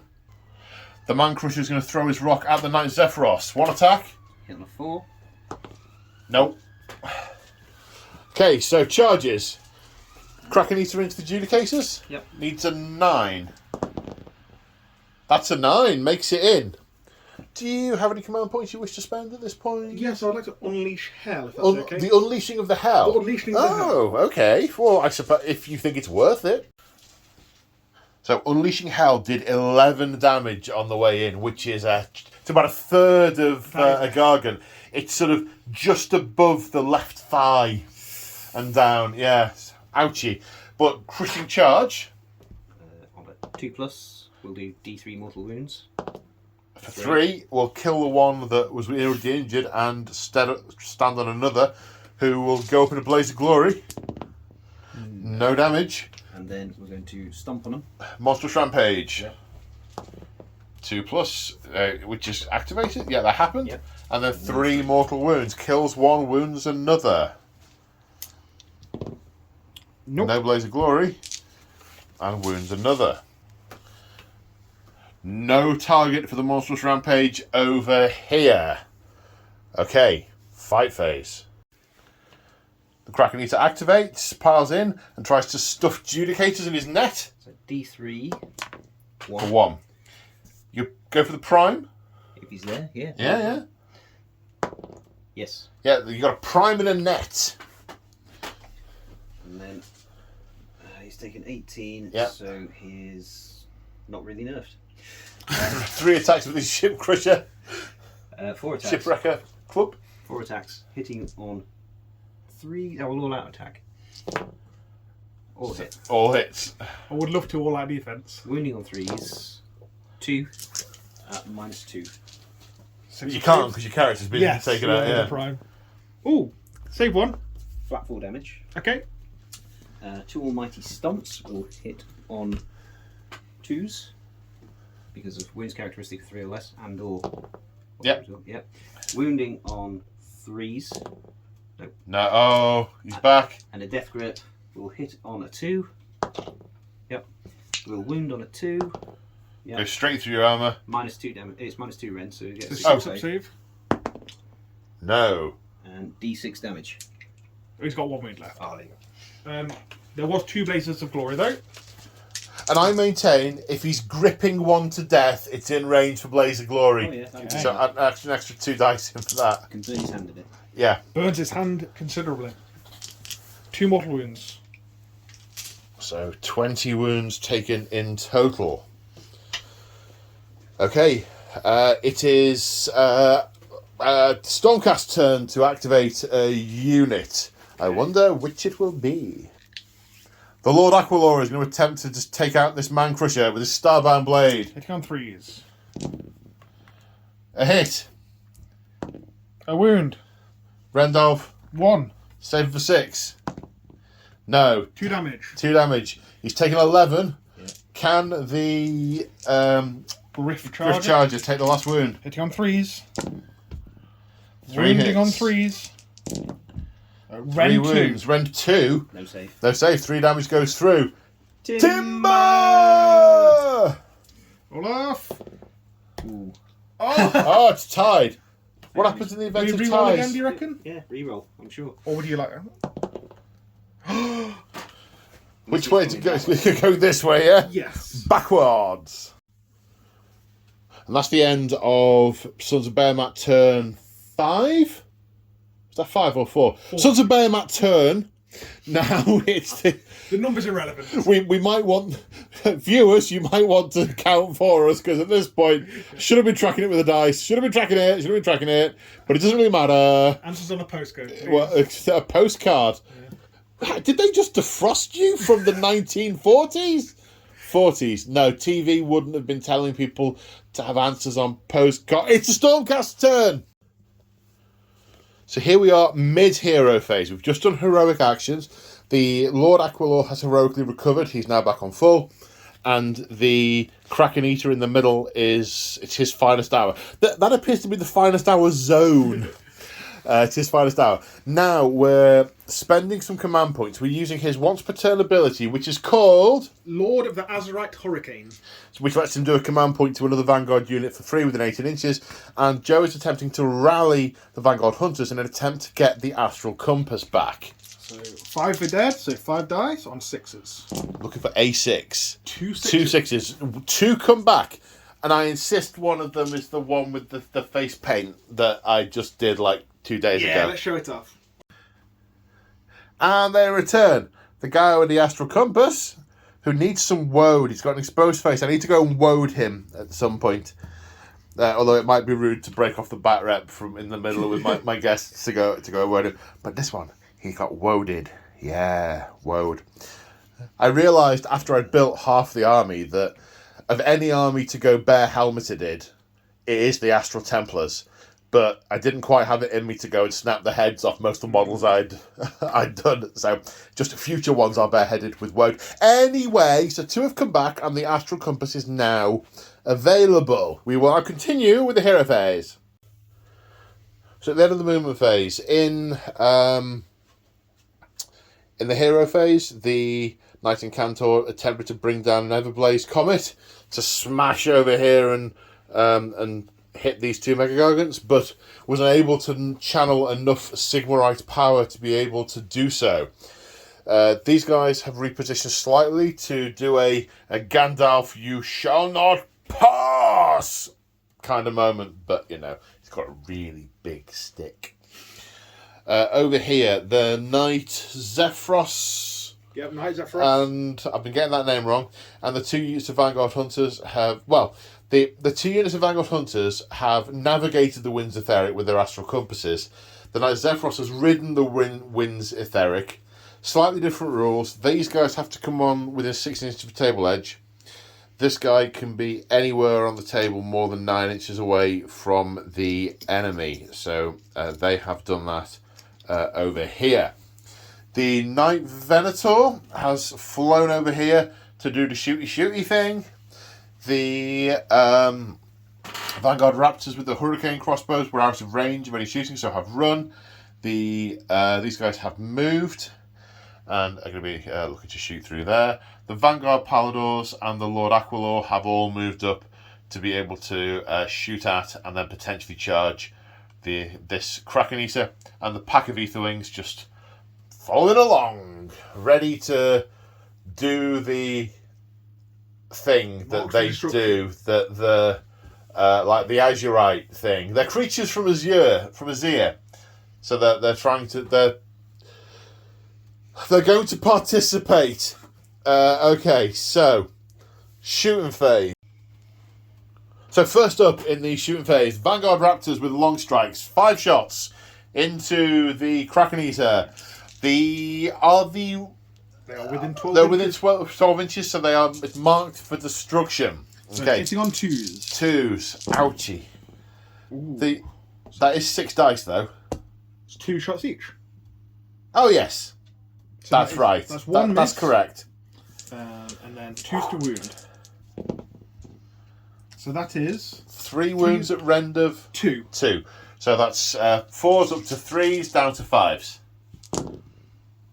Make So- 1, fail 2. Make 1 fail 2. So 4 mortals from the 2 6s, and 2 get through. That's 8 damage in total. What did he have? He had 20. A 20. So he's now taken 28 damage. 7 before he has a gravity-related incident.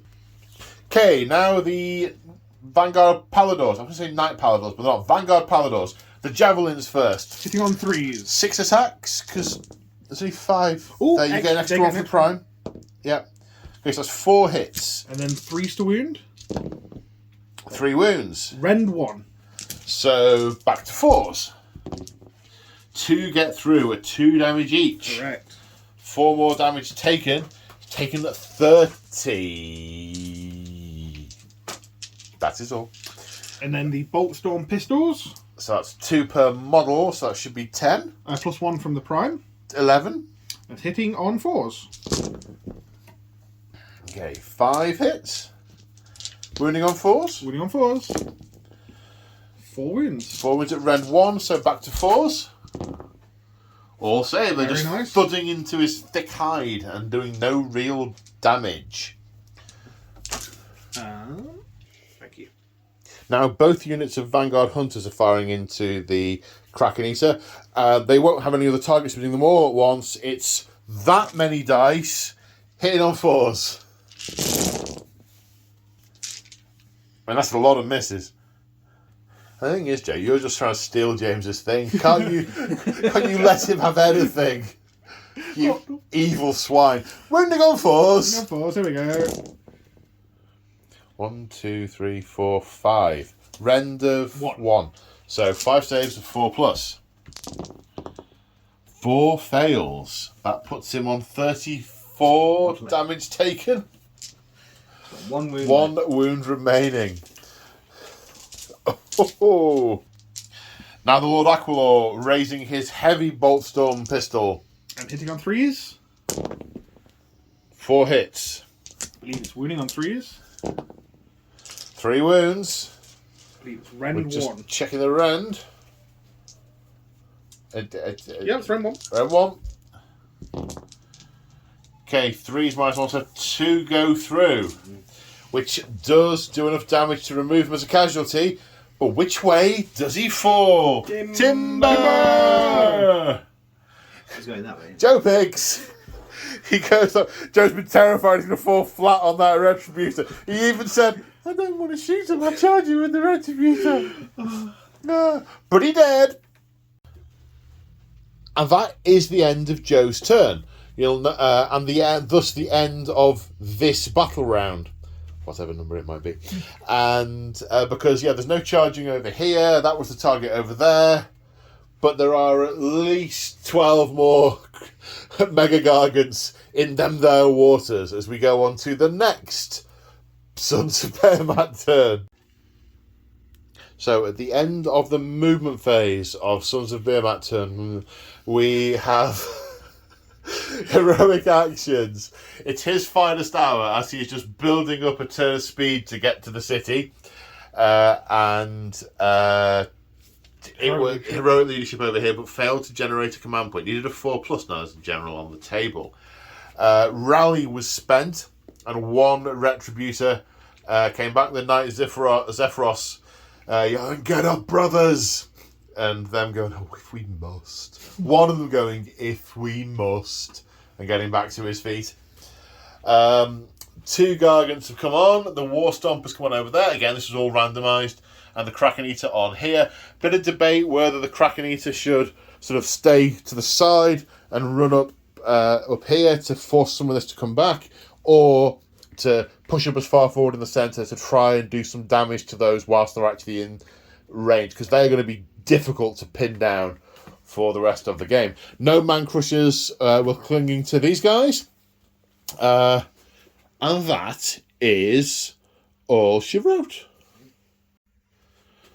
So in the shooting phase, debris was hurled over at the Vanguard Raptors, did no damage. More debris from this guy was hurled at the Sequitors, did 5 wounds, so 2.5 died. That undoes Joe's rallying. Mwahaha! Okay, now we're into charges. I believe we're charging this Kraken Eater first. Yep. He gets an 8. So, impact hits. On a 2 plus. No impact hits. Well, obviously they just flew out the way. Yeah. Now the Beast Smasher makes it in. Now, impact hits on a 2 plus. Hits and D3, was it? Yeah. Another mortal wound. So the one who's taken 1 damage, it goes up to 2. Okay, monstrous rampages. You don't have an eligible target over here. Nope. But over here, is this going to be a roar or a stomp? That's going to be a stomp. Yep. Then D3 For 2. for 2 more. So that guy takes a point of damage, and what Joe just did is what's happened. Okay, the Beast Smasher has been activated, has piled in, and is all out attacking with his Menere club. So he's going to hit on 2s. You are defending or anything? Yes, Joe? the Knight Incantor will issue Warlock Defense. This is the Prime Dead. Yes. Yeah. Aha. So hitting on 2s. 3 hits. Wounding on 2s. 3 wounds. -3. Okay, so your save starts at 3 plus, then your wavy, windy swords make it 2 plus. And then all out defense Defense makes it 1. 1 plus, and then it's 4 -3 plus. back to 4 plus. That drop dice don't count. 1 pass, 1 fail. 2 pass, 1 fail. So that's 5 damage in total. And there's 1 already on 1 damage, so that kills the nearest 2. 1 of which will go up in a blaze of glory. 1 wound. That's handy. And then And 2 mighty stomps. That was all simultaneous, so maybe he's kicking one of them into the other. hitting on 2s. And wounding on 2s because of Finest Hour. 1 at -2. So 3s. Failed. Damage? D3. 3 gets him.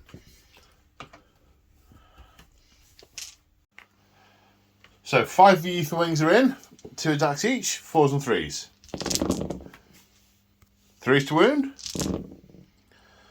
That's 5 saves of any rend. No rend. 5 saves of 4 plus. 3 damage taken. Excellent. Right, the Kraken Eater is going to attempt to stuff 3 Ether Wings into his net. D3. D3 Ether Wings. 3. 3 Ether Wings. You're a prophet. Well, quite. Yeah. Are they 1 wound each or 2? 2. So 4s. 1. He also has an Ether Wing in a bag. 4 attacks with the Shipwrecker War Club. Hitting on 3s. 2 hits. Wounding on 3s. 2 wounds. Rend -2. No save, so it goes through. 4 damage each. So that's 8 damage, 4 Ether Wings killed. And then 2 Almighty Stomps. Going to try and stand on them when they fly around him. Hitting on 2s because they've got wounds characteristic of 3 or less. Uh-huh. And wounding on 3s. 1 at rend -2. No save. D3 damage. For 2. Kills another one. And then finally a Death Grip. Will hit on a 3. Hits. Wound on a 2. Wounds, no save. D6 damage. For 2. Kills another one. There is an Ether Wing remaining. We have an Ether Wing remaining. So 1 Ether Wing remaining as we go into Battle Shock.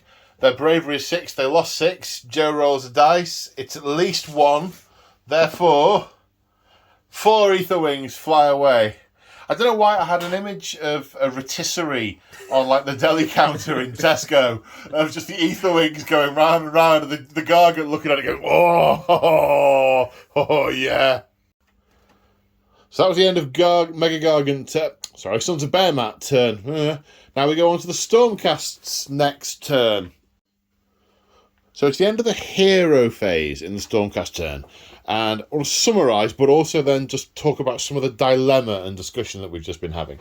So in terms of heroic actions, we had, it's this Mega Gargant's finest hour.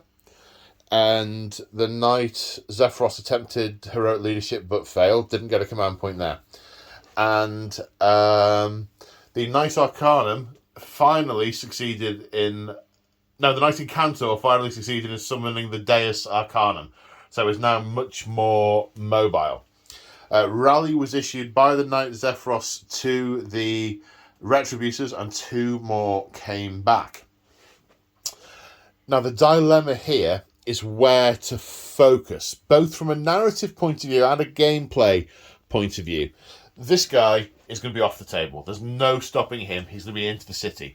From a game point of view, he's a lost point. From a narrative point of view, if they want to stop him and take him down, they're going to have to chase him into the city and abandon their position here. They know this, and they're going to react accordingly, because the army is now under the command of the Knight Aquilor. Lord Aquilor, thank you, gentlemen, of the Lord Aquilor, and he will be directing this.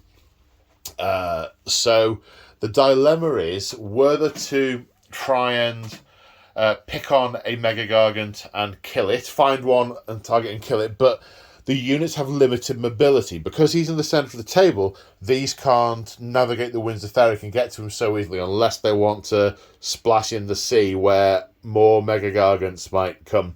That Beast Smasher might just walk out of the water. Another Beast Smasher that looks like that one might just walk out of the water over there. So there's also, do these sort of extremists, are they going to throw themselves at a Mega Gargant and know they can't kill it and just die? Very unlikely, especially the Sacrosanct ones, because they are more cerebral.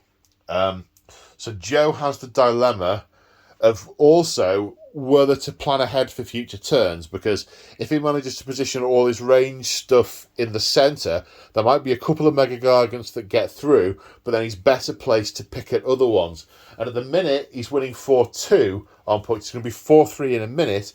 It might be worth planning ahead, or it might not, because another couple of points will get off the table. That's the dilemma at this point.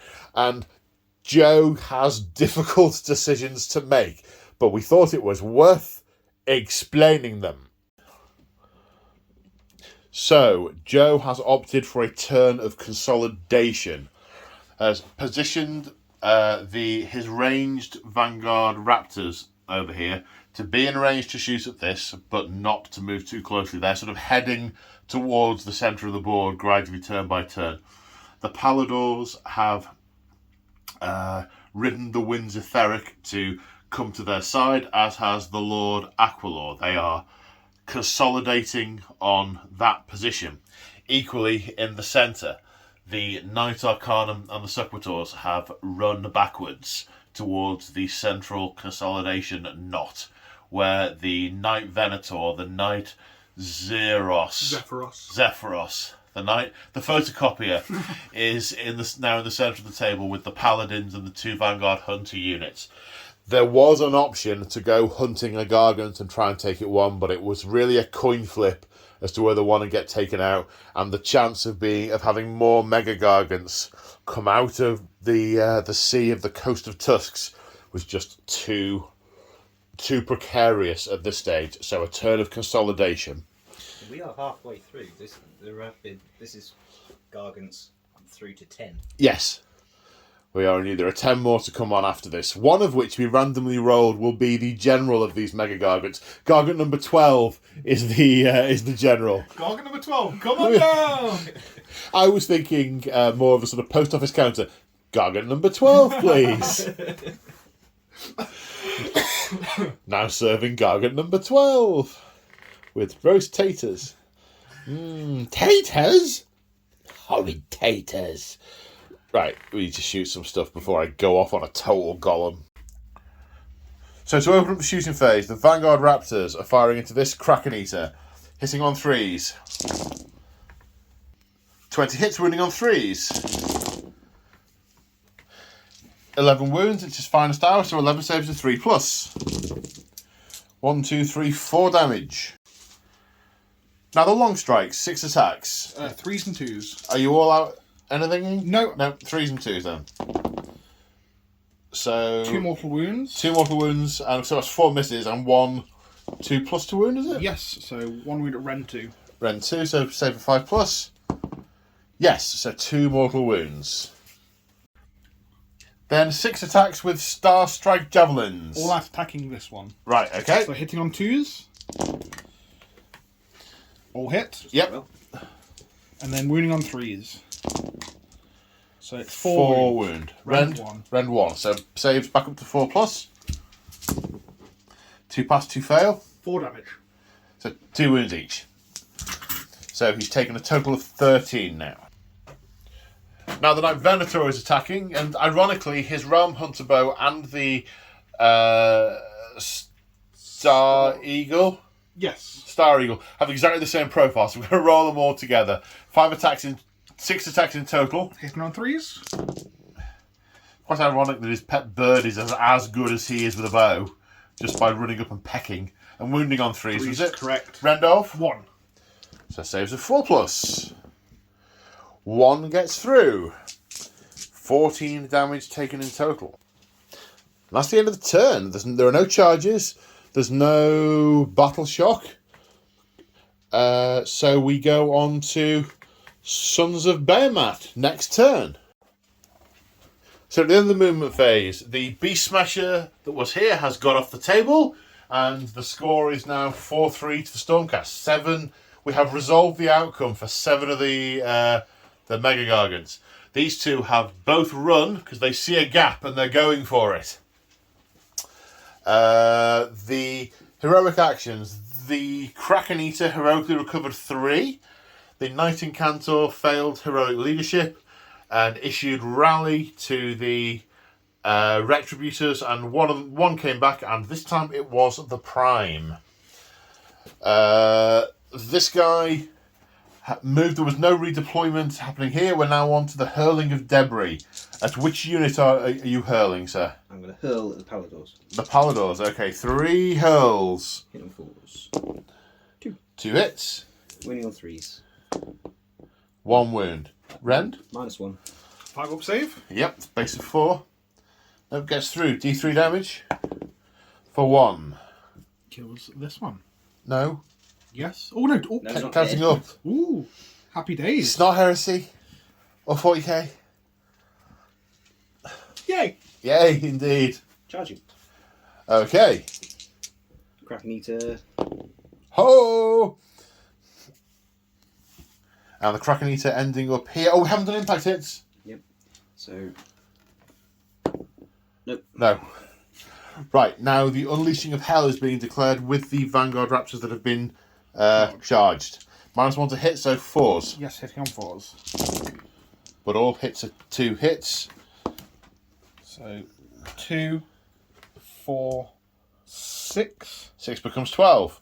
12 hits out of 13. Same as when you were hitting on more a minute ago. Yes. So 2, 4, 6, 8, 10, 12, 14. Wounding on 3s. Or 12. I can count. Yes. Wounding on 3s. To be fair, people at home won't know this, but every time Joe films, he's just come off a night shift. And it's now, you've been awake for more than 24 hours now, haven't you? Yes, it's now 7:15 and I woke up at 5:30. Yeah. Yeah, so you're 26 hours in. Yeah. Yeah, okay. You were wounding on... All of them. 3s. Apart from 1. So So- 2, 4, 6, 8, 10, 11. 11. Okay, sorry, I began to talk about not the game whilst the game was going on. 11 saves of 4+. No rend? No rend. 1, 2, 3, 4. 4 go through, taking him up to 15 damage taken. So no monstrous rampage. Well, no valid targets for his monstrous rampage, much to his annoyance. He's trying to stand on them, but just can't. But he's going to try and grab D3 of them to put in a net for 2. So these guys have 2 wounds each, so 4 or more, and they go in the net. 1 goes in the net. In the bag. So the Prime has ended up in a bag, and all the other weapons are going into the Paladors. Any command points being spent, gentlemen? I'm out of command points. All out attacking. All out attacking. Okie diddly. Right, 4 attacks? Yep, only just because he's got 15 wounds taken and he gets bracketed after 16. So hitting on 2s, 3 hits. Wounding on. 3s, That's 3-eyed snake eyes. Oh dearie me. 2 almighty stomps, and these will be hitting on 2s anyway because of all that attack.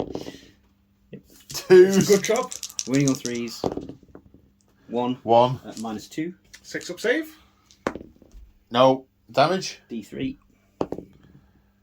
For 3, that kills that paladin that's already taken 2 damage because they have 5 wounds each. Blaze of Glory. Yes, a point. mortal wound taken. And a death grip. We'll hit on a 3.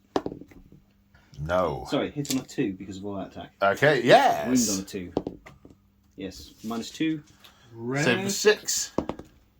No, D6 damage. For 2. 2 wounds taken. Right, what can the Stormcast do in reply?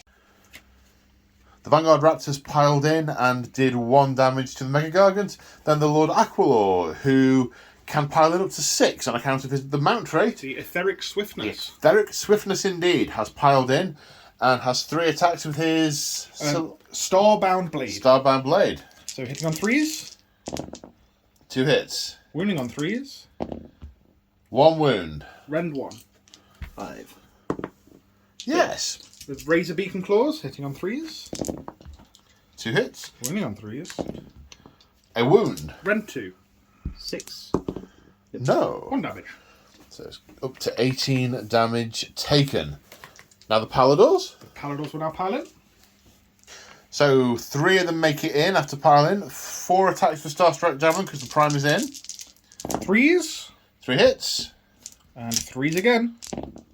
3 wounds. Rend 1. 5 to save. No saves. 2 damage each. So 6 more damage taken. He's up to 24 damage taken. Now Beaks and Claws, 9 attacks. Hitting on 3s, 7 hits. wounding on 3s, 4 wounds at rend 2. So 4 saves of 6. 1 saves. So 3 more damage taken. He suffered a total of 27 damage. He has 8 remaining. That's the end of the fighting, I do believe. Battle Shock. The Paladors lost 2.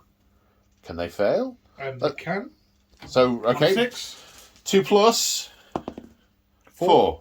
They pass. No failing. Can the Vanguard Raptors fail? They lost 1. Yes, on a 6. No, they cannot. They're a 7 bravery. Okay. So that's the end of Sons of Behemat turn. Mm-hmm. Yep. Okay, now Stormcast turn next. So at the end of the movement phase, it looks like this. So, heroic actions. He used heroic leadership, gain a command point.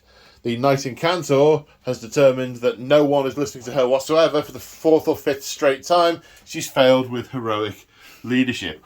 Although the rallying retributors more and more are standing back up as their suits of armor, suits of Sigmarite still contain mortal or immortal flesh coursing with lightning.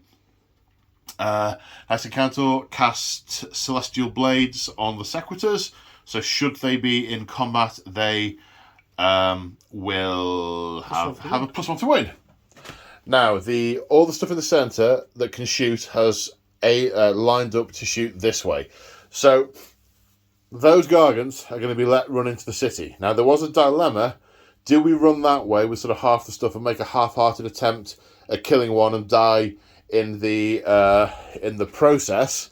But again, the Lord Aquilor knows what he's doing, and it is not a case of those 2 being let to run free. There are another 10 Mega Gargants emerging from the waters there. They can see a stream of these things. He is making the cold, hard, logical decision that those 2 are going to get through in order that they can stymie others that are emerging from the water. So that's the movement phase. Let's go to shooting. Right, the Vanguard Raptors with Hurricane Crossbows have opened fire. This Gargant is all out defending, has taken a total of 6 wounds, so 6 saves of 3+. To go through. The Vanguard Raptors are also firing the long strikes, hitting on 2s. Open for headshots. 6 mortal wounds. 6 mortal wounds. That takes it to 35 damage. It is Jambred dead already. Burr! He's falling that away. That away. That away? Yeah. So, there... Let's work this out. So, after careful measuring, it's the Paladors and the Raptors that get hit. So, D3 mortal wounds on the Paladors for 3. Kills 1. Kills 1, because 1 was on 2 damage already. And then on the Raptors, 1. Wounds 1. Maybe probably takes the arm with the eagle off or something. Oh no, that's the sorry, I was just being visual. That wasn't a, that wasn't a real suggestion, Joe. It's fine. It's all good. It's all good. Joe wasn't going to move. I've arbitrarily moved it to one of these guys because I was just having a joke, and it's fine. So that's the end of the turn, end of the battle round. Another point to the Stormcast. They have taken down 5 Gargants. 3 have made it through. As we go into the next battle round, let's see what the Mega Gargants do. Okay, so at the end of the movement phase, it looks like this. Well, first off, of course, the hero phase. This guy used heroic leadership and yelled at the guy in front of him to leg it, who then used the double to make it off the table, and so that scored a point, taking the score to 5 points to 4. She again failed in heroic leadership, and Joe used a command point to rally the Sequitors and got 1 back. She's never gonna make it to a Lord Arcanum. Never, ever, ever. We randomised the Gargants coming on. This one that's come on here did end up with a Man Crusher with it. Now, this chap who's come on over here is the army's general, having rolled the dice randomly. So, just to tell you about his trait. His command trait is... Very acquisitive. So what's that do? He can have 2 artifacts of power and use them both. Okay, and his artifacts of power are? Extra calloused feet. Okay. So which makes him extra stompy. So he does more damage when he stands on things. He's got more stomp attacks, which are much more effective. Okay. And he also has a glowy shield of protectiness. Right. Which makes any weapons with rend -1 rend 0. Okay. But it's only for weapons with rend -1, so it doesn't reduce rend. It just negates all the rend of rend 1 weapons. Yes. Okay. In terms of movement, oh yeah, that was it. He moved nearer to the edge. He's on. They're on. And you're in range to, I was going to say rob locks. Yeah. To lob. Oh, dearie me. So this guy is in range to throw a rock at one of these Vanguard Hunters on a 3. 4.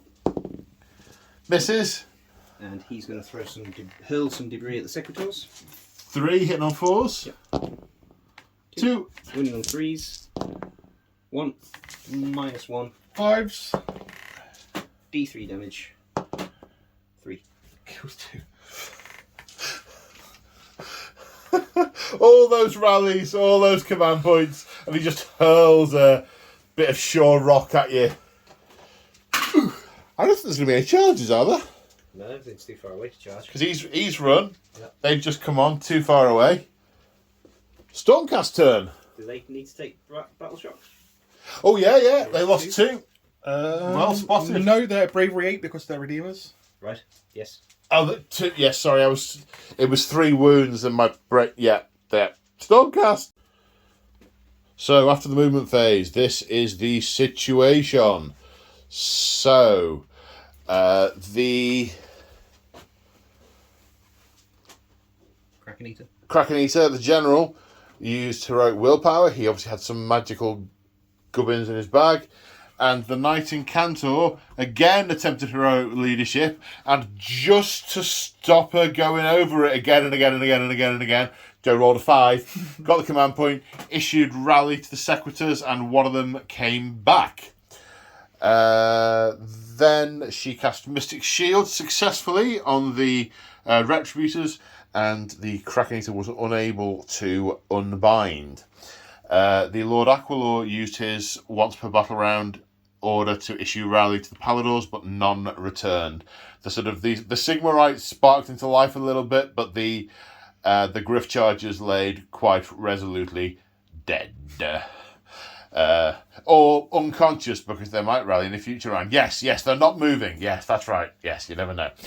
All the mounts are just carefully nuzzling their riders, and it's, come on, get up. Like a pair of Ewoks. Right, don't say that, Joe. It makes me sad. Oh, right. And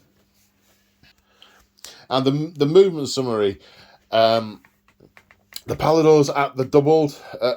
Paladins, the Retributors at the doubled and moved forward. The Sequitors ran. Yep. The Night Icon didn't need to because she's on a disc. Did the Hunters run? No, they just moved, didn't they? I don't know if I measured. If they're not within range, they're going to shuffle up a little bit more. Okie doke. So, bit of measuring. Final decision, no running. With those, it's going to be shooting, no running. The Paladors moved to get position a little bit more central. I imagine there's going to be some spear throwing. The Knight Zephyros did similar. The Raptors with the Hurricane crossbows have moved up. The Long Strikes have moved along, and this unit of Hunters, you navigated the Winds of Theric with the Compasses. They're here. They're here, and they're ready to shoot. And the shooting phase begins. The Vanguard Raptors with Long Strikes into the Beast Smasher, who is all out defending. 6 attacks. Hitting on 3s. 3 hits. Wounding on 2s. 2 wounds. +2, -2, so 5. +1, -2, 5s. 1 pass, 1 fail. 2 damage taken. Raptors with the Hurricane crossbows. Hitting on 3s. Yaha. So that's 8 hits. 8 hits, yeah. 4 hits doubled is 8. Then wounding on 6 wounds. 3, so 6 wounds. Rend of nothing. Nope, no rend. 3 plus saves. All passed. Now the unit of Vanguard Hunters. 21 shots into the Beast Smasher. 4s and 4s. Forced wound. 1, 2, 3, 4, 5 saves. +1, -1 of 4+. 2 get through. And the Lord Aquilor goes in. 3 hits. Wounding on 3s. 1 wound. Rend. 1. Save of 4. No, another point of damage. 2 Paladors into the Mega Gargant. 1 can't see it because of the big rock. He was going to fire at the Man Crusher. So the 2 into the Mega Gargant, including the Prime. 3s and 3s. With the spears. 3 hits. Wounding on 3s. 1 wound. 1 wound. Save rend of 1. Correct. So 4 up. Now 2 damage from the thrown spears. And then the 1 into the Man Crusher. Hits. Doesn't wound. That's the wound. Okay, then the crossbows. Are they in range or are they The out? crossbows are out of range. Crossbows are out of range. Now the Knight Venator firing into the Mega Gargant. We're doing both profiles at the same time. 3s to hit. 4 hits. 3s to wound. 3 wounds. 3 wounds. Rend of 1. Pause. 2 get through. He's taken 9 in total. Now these Vanguard Hunters firing into that Krakenator. All out defense again. The Prime's out of range. So hitting on 4s. 5 hits. Wounding on 4s. 2 wounds. 2 wounds. -1 becomes 0, and all out defense is 3 plus saves. 1 gets through. 2 plus save because of your glowy protecting us thing? No, We took that into we account. took that into Oh, account. okay. 4+ save. All out defense makes it 3+. Your rend does not exist. And that's the end of Stormcast this turn. Because nothing is in range to charge, and that is all the guns. So and no battle shock because no units lost any models. So we go into Sons of Behemat next turn. So just as we're starting the Behemat next turn, we just James pointing out quite rightly, this one walks off the table, which makes the score 5-5. After 10 Mega Gargants, the score is 5-all. Close. Okay, so end of movement phase. Summary. Hero phase. Heroic recovery. 3 wounds back. Much grumbling from Joe. We then mentioned the word rally and he shut up quite quickly. Attempted heroic leadership from the Knight Zephyros. Nothing. No command push. No one is listening to anyone around here. That was it for the hero phase. Movement. The Beast Smasher is going to go through these hunters like a dose of salts. That's the plan. Has moved up here. Joe considered redeploying, but with the nature of the terrain, even a maximum roll, he'd still be able to achieve it with a 3, with like a 5 or 6 inch charge. The Man Crusher Gargant has run, but he can be told to keep up, and we'll probably try ploughing into something here. Maybe even barrel into those guys if he charges long enough. We probably can't. Now there was a debate about whether to at the double im, but not. This Kraken Eater's come in the centre and is eyeing up those retributors. The general slightly more sort of, you get them, go on, I'll get these ones, has run round this corner here. The Sequitous redeployed 2 inches. And that's it for movement. Yep. We're getting some hurled debris now. Yep. So He's going to hurl some debris into the Secretors. Secretors, 3 on 4s. Misses. Yep. And the new one Into the Retributors. on 4s. 1. 1 hit. Wounding on a 3. Yes. -1. So They were mystically shielded, so it's back to a 3. If you could roll it where the camera is, rather than just there, yeah. monkey flinging it across the table. monkey fling. 1. Well, fair, yeah. I prefer that, thank you. Yeah. D3. D3. Can I speak 3, please? Yeah, there you go. Boom, shake the room. Right, we're now on to the charging. Beast Smasher. Just 3. Impact hits. Yes. D3. Also on a 2+ it's D3. Yeah, so that's a yes. And then a mortal wound. Any unleashing of hell, sir? I don't know how many CP you've got. No unleashing of hell. Okay. Next. The general. Kraken Eater. Yep. 6. He was 5 inches away, so he should be in. Okay, so impact hits. Yes. On which unit? The Secretors. Secretors. So that's a One point mortal there. Was 1 injured? No. Okay, so a mortal wound is taken.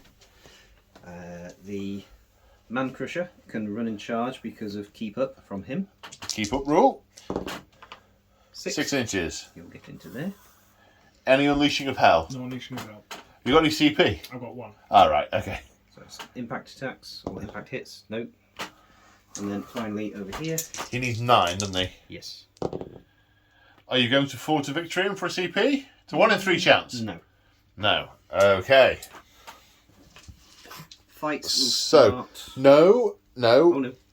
Monstrous Rampage. Monstrous Rampages. So, he has no valid targets. He has no valid targets. He has 2 valid targets. He is going to stomp on the Secretors. Which he successfully does for... What? That's exactly what you did a minute ago. Yeah. We'll at least kill one. Blaze of Glory on that chap? No. Okay, and you said something about where to start the... Oh, wasn't he Super Stompy? That's That's with his- his attacks. He's stomping attacks. Ah, right, okay. Not the Monstrous Rampage. No. Okay, do we know where we're starting? I need to think. So we're actually starting with the Man Crusher, who's going to attack the Vanguard Raptors, because James really wants those killed. However, on the grounds purely of height, the Edbutt is going to go into the Griff Charger, because he's sort of beak to nose, and he's going to attempt to nut him. Right. So where are we going first? We'll go into the Raptors first. So Massive Club is 4 attacks, hitting on 3s. 2 hits. Wounding on 3s. 1 wound. -1 rend. 5 up save. Yes. Yep. And then a Mighty Kick. 1 attack, hitting on a 3. No. And then the Edbutt will hit on a 4. Yes. It will wound on a 3. Yes. Ren? -3. -3. Straight through, I believe. I think he has a 3+ save. Check. He does, so he'll get a save of the 6. And a flat 4 damage. Failed. Flat 4 damage. Ow! The Griff Charger has got little Tweety birds. And I forgot he should try to stuff one in his bag. So on a 4+, he'll stuff a raptor into his bag. That's not a huge bag. Yep. No. Okay, Mr. Joe, sir. Where are we going to go? Joe trying to do as much damage as possible to this Kraken Eater with the Sequitur. So he's all out attacking and channeling the weapons into the power, meaning that they 6s to hit do an additional hit. So hitting on 2s, and there's 7 attacks. With 1 additional hit. 2 misses and 1 hit, so that's 6 in total. Wounding on 3s. That is 3 wounds. Rend? It's rend 1, but it's negated. Yep. So that becomes Rend 0. 2 saves, 1 got through. 2 damage. 2 damage. Now we come over here to the Beast Smasher. Is all out attacking. 3 attacks for the Menhir Club, hitting on 2s. 3 hits. That all out attack paying off there. Wounding on 2s. 2s. Rend. -3. Straight through. Minus. Total of 15 damage. So 1 was on a wound. So 50. So 8. And then Almighty Stomps. Hitting on 3s. 1 hit. 2s. Because you are attacked. Doesn't matter. Winning on a 3. Yes. -2 rend. Save for 6. Will the Sigmarite protect? Very much sixes not. again? D3 damage. 2. Kills another one. And then a Death Grip, which will hit on a 2. And will wound on a 2. -2 rend. Save for 6. Yes! The Sigmarite holds firm of the 1 remaining guy. 1, 2, 3 guys will blaze of glory, so 6 dice to try and mortal wound him. 1. Takes a mortal wound. That's handy. Yep. And 1 guy remains. Then the Prime attacked back and did 2 damage. Battle Shock's going to be a bit of an issue because you can't use Inspiring Presence when you're within 3 inches of a Mega Gargant. And also, Joe doesn't have any command points, and he can't possibly pass on the dice. But apart from those 3 things, he is sorted. Right, where are we going next? That's the only thing that hasn't fought. Kraken Eater. Okay, I'm going to come around this side. Oh no, there's not. There's these guys haven't fought. Yeah, but it's my turn to pick a unit. Yeah. You only think, all right, it's not all about you. So first of all, I get to pile in and stuff some stuff in my net. Okay. So D3 things to try and stuff in my net. 1. So On a 4? 4+. Nope. No, nothing goes in your net. And we'll put... now I need to think. Right, so the Knight Encounter is going to be hit with the club, and the stomping and the Death Grip are going to be up against the Sequitors. So which one are we doing first? Club into the Knight Encounter. So hitting on 2s because we're all out attack. 3 hits. And wounding on 3s. 2 wounds. Rend -2. Saves of 6. No, how many damage each? 8. Well, sorry, 4. 4, so 8 damage. Total. The Knight Incantor? Yes. Yeah. Is dead? Yep. And then 3 Almighty Stomps because of his calloused feet. Calloused feet, yeah. Hitting on 2s. 2 hits. Wounding on 3s. Rend -3 because of the extra calluses. And then flat 3 damage each. They're all dead. He got him. But Blaze of Glory?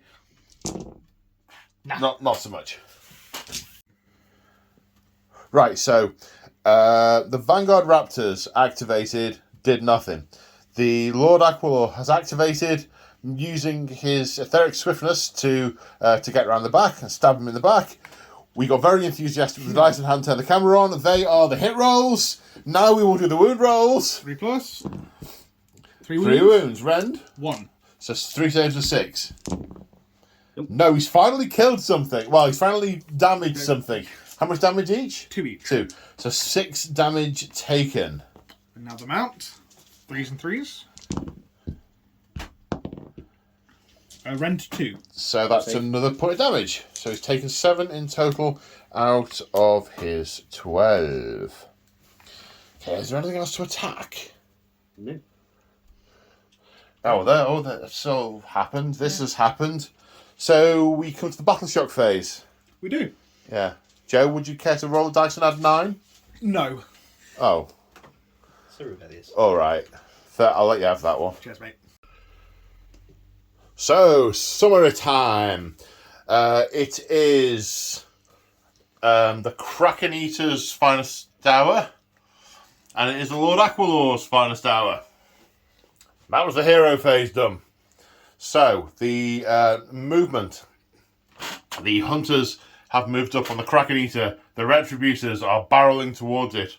The Knight Vexilor, Venator, is lining up, drawing a special arrow from his quiver. Then these guys have all ridden the winds etheric to get shots into the back and hopefully charges. These guys have position to be able to fire into the Kraken Eater, but also potentially finish off the Man Eater if the Hurricane crossbows don't do the job. So where are we starting? We'll start with the Hurricane crossbows. Okay, because they're only doing one thing. Yes. How many shots? 8 shots. 8 shots, 3s and 3s. That's 4 hits, which becomes 8. Sorry. Bloomin' Nora. That's a lot of 6s. Now you see, that would have been a typical Joe Rally roll. That's what he's been dreading all day. So 7 at -1. Was it 7? 6? 7, no rend. 7, no rend. 5s. Make 1. 1, 2, 3, 4, 5, 6. That will kill. Dead. Timber. Timber. Roll again. Timber. That way. Just tip them over. Go away. Now the long strike 6 shots into the Kraken Eater, hitting on 3s. 3 hits, wounding on 2s. So that 3 was a hit, buddy. You roll. I moved it. I took 6 out. Oh, of course, yes. Which was 2 mortal wounds and 2 saves at rend 2. I understand. Yes, that. 6s. No, it's your finest hour, so 5s. Oh yeah. So 1. Total of 4 damage. Yep. Then the Vanguard Hunters fired in and did no damage. 1 wound was caused, but it was saved. Now the pistol from the Knight Zephyros. 3s to hit. 3 hits. 3s to wound. Nothing. No wounds. Now with javelins. Yes. So it's going to be 4 attacks with the javelins. Hitting on 3s. Hitting on 3s. Wounding on 3s. So 2 at rend 1. So no rend because of this guy's magical special gubbins. 3 ups. Yep. I'm good. Both passed. And then the pistols from the Vanguard Paladors, which is going to be 7 attacks. Hitting on 4s. Wounding on 4s. So 2 at rend 1. So 2 saves of 3+. 1 gets through. And then the Lord Aquilor with his pistol. Hitting on 3s. 1 hit. 3s to wound. 1 at rend 1. So 3+. Yes. So where are we going now? The Knight Venator. He's going to fire a star-fated arrow. So I have to pick it within 30 inches. That guy? This guy. And I rolled hit on a 3+. Nothing happens. No, you missed with the star-fated arrow. It was fated to miss. Indeed. Can the The bird still attack? Instead of attacking with its missile weapons. So no, it can't. He obviously doesn't want to hit it, so he get behind me. So I've just received 2 one-word comments on the passing of that phase. One was few and one was bum. I'll leave it to you to decide who said what. Okay, charge phase. Retributors. Snake Eyes, do you have a CP? Forward to To victory. victory. 11. They're very much in. And an audible sigh of relief. Okay, now these guys. The Lord Aquilor first. Needs a 9. But has a free reroll because of his battle lost. battle. He's angry, yeah. No. But he doesn't make it. The Paladors. Also 9. No. And The Assassin. No. It's going to be down to the Knights Excelsior. Can the other the hunters? Oh, the hunters. Oh, the hunters can. Yes. Yeah. No. No. Okay, so the monstrous rampages are a thing. That's the end of the charge phase. Yeah, I'm going to do a stomp. Yes, D3. For 2. 2. See, I'd have roared at him to stop him while attacking. But he hasn't got CP left. I can see the expression on his face. So that's 2 damage done to one of them. I'm sure Joe will put that on a different guy if that's where he wants it. That one dies. Oh! And then this one takes a wound. I did not see the thing with the... That's a good point, yeah. So I can get them all in now. So we have a fistful of attacks, 3 each. 3s and 3s. 3s and 3s. No all-out attack because the CP had to be used. The reroll. Here we go. For the glory of Sigmar. We're really looking for 6s. Yeah. Yeah. So none of those. No, not them ones. So Okay. we'll take those ones out. So take out the 5 1s. Yeah. And the 2 2s. Yeah. That's, yeah. And then these will wound on 3s. That was a 6. 2 more. So we'll take all these Ones out. Again. So that's 5 at Rend 2. So you find us out, so 5 pluses. Make 1. So 4 goes through, 8 damage go through. Taking his damage total to 16. He's roughly half down. Right, he's now very annoyed. So he's all out attacking, but the first thing is going to be stuffing one in a net, or D3. potentially D3. 1. So I need a 6. No. No Stormcast in nets. With his current wounds profile... Oh, no, he has still got 4, I'll tell a lie. So he has got 4 attacks with his Shipwrecker War Club, hitting on 2s. 3 hits. Wounding on 2s because of Finest Hour. 2 wounds. At -2. So It's going to be a 4 up 5 save. 5 plus save. Oh no, they don't have Mystic Shield on, so you're right. No. So 5 up saves. 4 damage each. So that's 8 in total. Yep, so that's 3, Yeah, 4, 'cause one's 5, taken 6, 7, 8. So 3 die. So that's 9 Blaze of Glories. Oh, yep. 1, 2, 3, 4, 5, 6, 7, 8, 9. 1. So 1 mortal wound taken. 3 stomp attacks, hitting on 2s Because all out attack. and various other factors. And yes, of course. Wounding Yeah, I on keep 2s. forgetting. 2 at Rend 3 6 up saves. because of his cast feat. And they both die. Flat 3 damage each. Blaze of Glory. 2 more. 2 mortal wounds. 19 wounds taken in total. So that's the end of the Stormcast turn. Hard to believe that's the Stormcast turn. And the battle round. So now we go on to a new battle round where Mega Gargant 13 is going to emerge from the waters. And another War Stomper that looked identical came on here at this side with no Man-Eater with him. This guy heroically recovered. How many did you get back? 2. 2. And then the Lord Aquilor used heroic leadership to gain a command point, which he used to attempt to rally the Paladors, but none of them returned. Then the War Stomper came on there. The Beast Smashers moved up to presumably mess those things up. Kraken Eater in the centre. Coming up, basically, we've got a pair of Kraken Eaters trying to take the centre of the table, and who are now going to throw debris. Yeah, they're both going to throw debris at the hunters. Okay, alright, so all together. Hitting on 4s. That's 4 hits. Wounding on 3s. 4 wounds. -1 rend. So 4 saves of 5+. 1 successful. D3 damage each. For a total of 3, 4, 5, 6. 6, which kills 3. Now we come to the charge phase. Over here, the Beast Smasher makes it on an 8. Does impact hits on a 2+? Yes, for D3 damage. For 2, kills one of them.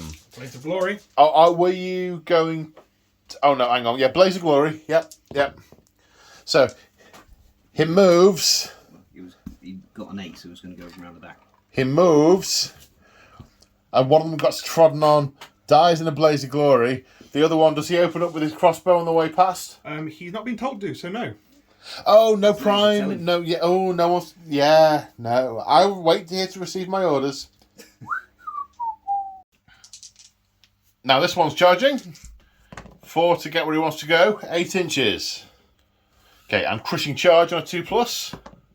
Yes. For 3. For 3. Kills 1. 2. Kills the one that was injured, and then kills another one. The Blaze of the Glory. dice with the explode and the 2 mortal wounds. Are you unleashing hell with those 2 guys? Nope. Or possibly the knight? Nope. No? Okay. This guy needs something in the region of an 8. That's less than an 8. You got 2 CP, you got a forward to victory? Yeah. That's a 7. So the Kraken Eater activates and piles in. He is now in range of the Knight Venator. He's going to try and stuff D3 into a net. 1. 1. 4+. On 4+, yep. No, none of these are stuffed into a net. No monstrous rampage targets because of Astral Templars. Yep. Do you know where all the weapons are going? Yes. Okay, where are they going? It's going to be like we did last turn. So the club attacks are going into the hero. Yep. And the other attacks are going into the unit. Okay, are we clubbing? Clubbing it? We are clubbing. How many units? Clubbing it. It's taken 16. So he's still on 4 attacks with his war club. The Knight Venator will all our defense. Oh, I was going to all out attack. Thank you for that. So hitting on 2s.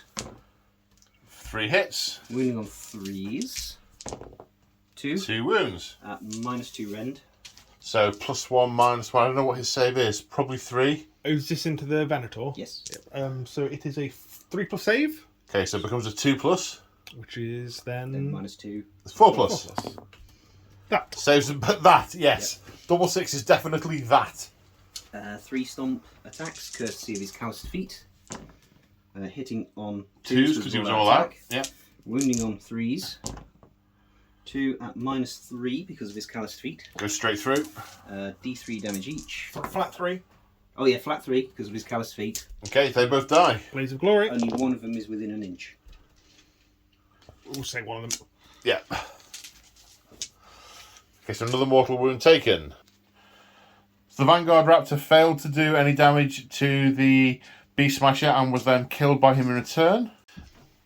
Then the Knight Vexilor. Venator attacked in the centre. Piles in. Yes, how many attacks? A total of 6 attacks, a combination of bow, stave, and celestial beacon talons. Okay. So hitting on 3s.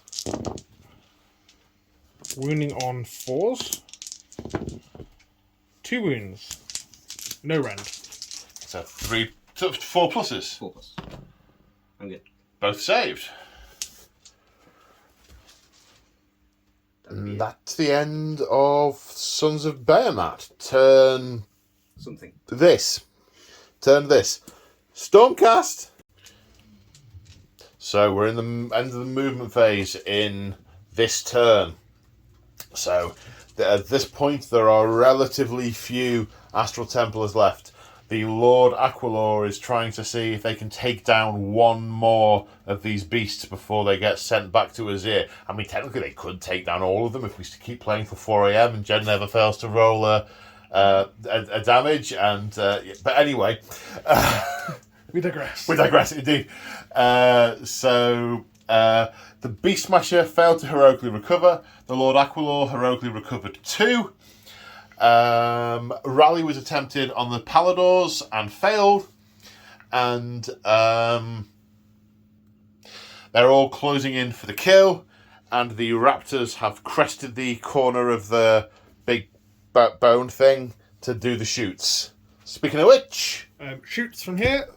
6 attacks. All that defense. Bit rude.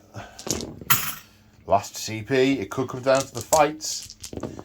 There was 3s to hit, 3s to wound. Correct. 3 at rend 1, so no rend. 4s. 3s. Is it his finest out? No, but I ignore -1 rend, and I'm all that defensed. You all that defense. My apologies. Yes, of course you did. So 3s. Nope. 1 damage So each. Yep, 3 1 go damage. through. 20 damage out of 35 taken. The Raptors are all out attacking. Try to bring it down. Hitting on 2s. That's 3 6s. That's 6 mortal wounds. 2 more wounding on 2s. Both wound. They're rend 2, so they're going to go through. Negate. They're going to bypass the thingy rule. Yeah. And so 2 saves with 5+. Both passed. So how many damage has he taken now? When did you mark those up? Yes. So that's 26 taken. So 9 remaining. Javelins? Javelins, 4 attacks, hitting on 3s. 3s? No. And then pistols. Oh, sorry. They hit on 4s and 4s and 4s. 2. 2. No rend because negation. Nope. 2 failed. So that's 2 more damage taken. The pistol from the Lord Aquilor. 7 remaining. 3s and 3s. No. Nothing from him. The pistol from the Knight Zephyros. The one who we've been referring to all day as not Neve. 1. Rend 1, but negated. I'm good. Passed. That's all the shooting. Charge phase. Charge phase. Lord?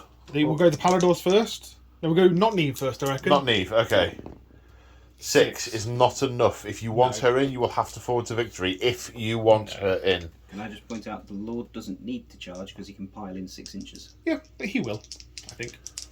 The Paladors will charge. 5. That's enough. They should have been 3 away, shouldn't they? They were 3. Yeah. The guy at the front was 3 away. And now the... It's awfully late. Joe's been awake since last Thursday. Thought we agreed it was Easter Monday. Oh yeah. Shall I roll the dice? Yeah, roll the dice, mate. That was the Lord Aquilor. I'm becoming less and less coherent by the minute as well. Okay, no targets for monstrous rampages, no impact hits, so it is a case of which unit is going to attack first. Joe has a CP. I do not. You do not. So, which are you doing first? The Vanguard Paladors are going to pile in and fight, and they are going to issue themselves all-out attack. Okay. Can they do it? How many... You've moved the wound counters to over there. So he's taken 28, he's got 7 left. 28, 7 left. Those spears are 2 each, but there's only 1 attack each. But then again, the Prime gives an extra attack as well, so... Or does it? It does. Is that any use? No, it's in with the both of them. Okay. They are hybrid warriors, aren't they? Okay. Okay, so this many attacks. With what? The Starstrike Javelin. No. That can't be right. No, that should be 4 attacks. Oh, of course, it's one each. I do beg your You're pardon. looking at the axe line, aren't you? I am. Yeah. Sorry, so 4 attacks, hitting on 2s. 2s, yeah. It's a Good jolly job, yeah. That's 3 of them. 3s to wound. That is 2. 2 go through. It is -1, but negated, so 4s. Both fail. 4 go through. How many's that now? 3 left. 3 remaining. 32 taken. Okay. The claws and beaks. Hitting on 2s. Come on, noble steeds. 2 misses. Wounding on. 3s. Oh, throw in the Drop dice. dice don't count.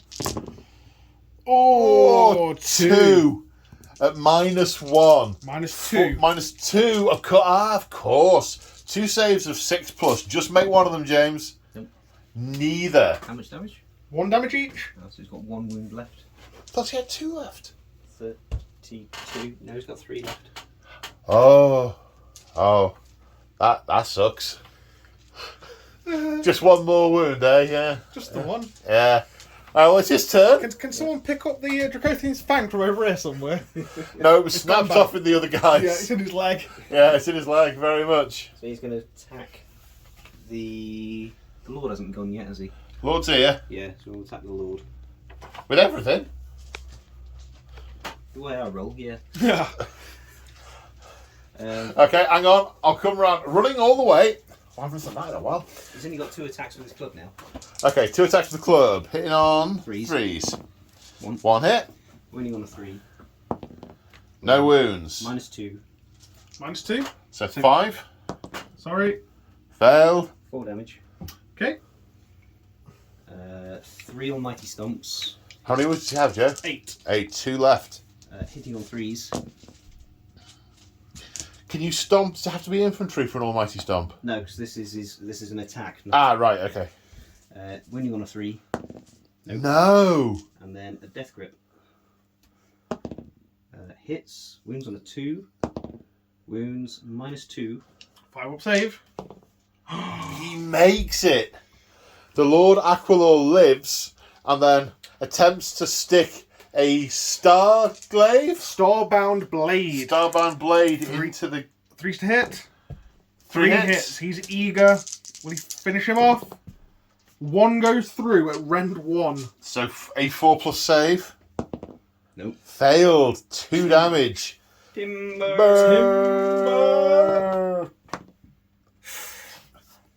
That way. Can't hurt a Mega Gargant, but will sort of get under his feet a bit. And that is a general kill. The leader of this hill has been taken down. And at the end of that battle round, the score is 6 points to the Stormcast and 5 points to the Mega Gargants. There are 3 Mega Gargants on the table and 7 more emerging from the coast of Tusks. Your go! So we had heroic recovery on the Knight Vexel, the Lord Aquilor for a wound. What was your heroic action? He got a command point. He used heroic leadership, generated a command point, and Raleigh was attempted and failed on the Paladors. Right, and the Kraken Eater came on back there. These guys have all moved up here. He was very close to being able to run off the table, but not mathematically possible. So he just walks up here and he's gonna mess those up. Yeah, he ran. Ah, right. And I've just realised we didn't roll to see if he gets a little buddy. Well, Yes, he does. Buddy. Ah, the one with the millstone round his neck. Just what you want for swimming. That's why he's so late to the game. Yeah, well, quite. He was weighed down a bit. Okay, so you're hurling debris over here. Yes. At the Paladors. Yes. Okay, hit on 4s. No. Charges! So, this Beast Smasher is charging. Yep. Makes it in on a 9. Unleash hell. Please and thank you. The unleashing of the hell, please and thank you. Impact hits. Yeah. That happens first, you're Yes. quite right. For 1. For 1 damage. One of them was injured, so dies. In a blaze of glory. A potential blaze of glory. No. 9. Now the shooting. Now the shooting with the 4 remaining attacks. None. None, because it's -1 for unleashing hell. Charge. Yes. 9. And having completed this charge, a crushing charge targeting the Lord Aquilor on a 2+, for D3 wounds. 3 will kill him. Mortal wounds, 1. Takes him to 6 taken. So now we're fighting with the Kraken Eater. Club attacks into the Paladors, all the other attacks into the Aquilor. All out attack. All out attack. Where are we? Club or? Starting with the club into the Paladors. Paladors, 2s? Yep. 3 hits, 3s to wound. 2 wounds. -2. Sorry, all out defense on the Paladors, I should have said. So 5s to save.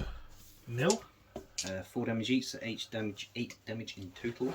Kills 1, puts 3 on another. Then the Almighty stomps into the Lord Aquilor. Hitting on 2s. Nope. Death grip. Hits on a 2. Yarp. Wounds on a 2.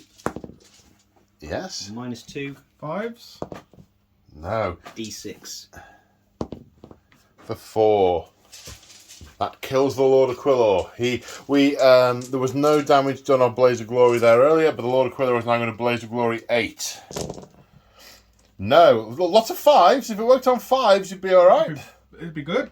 Yeah, but no. No dice.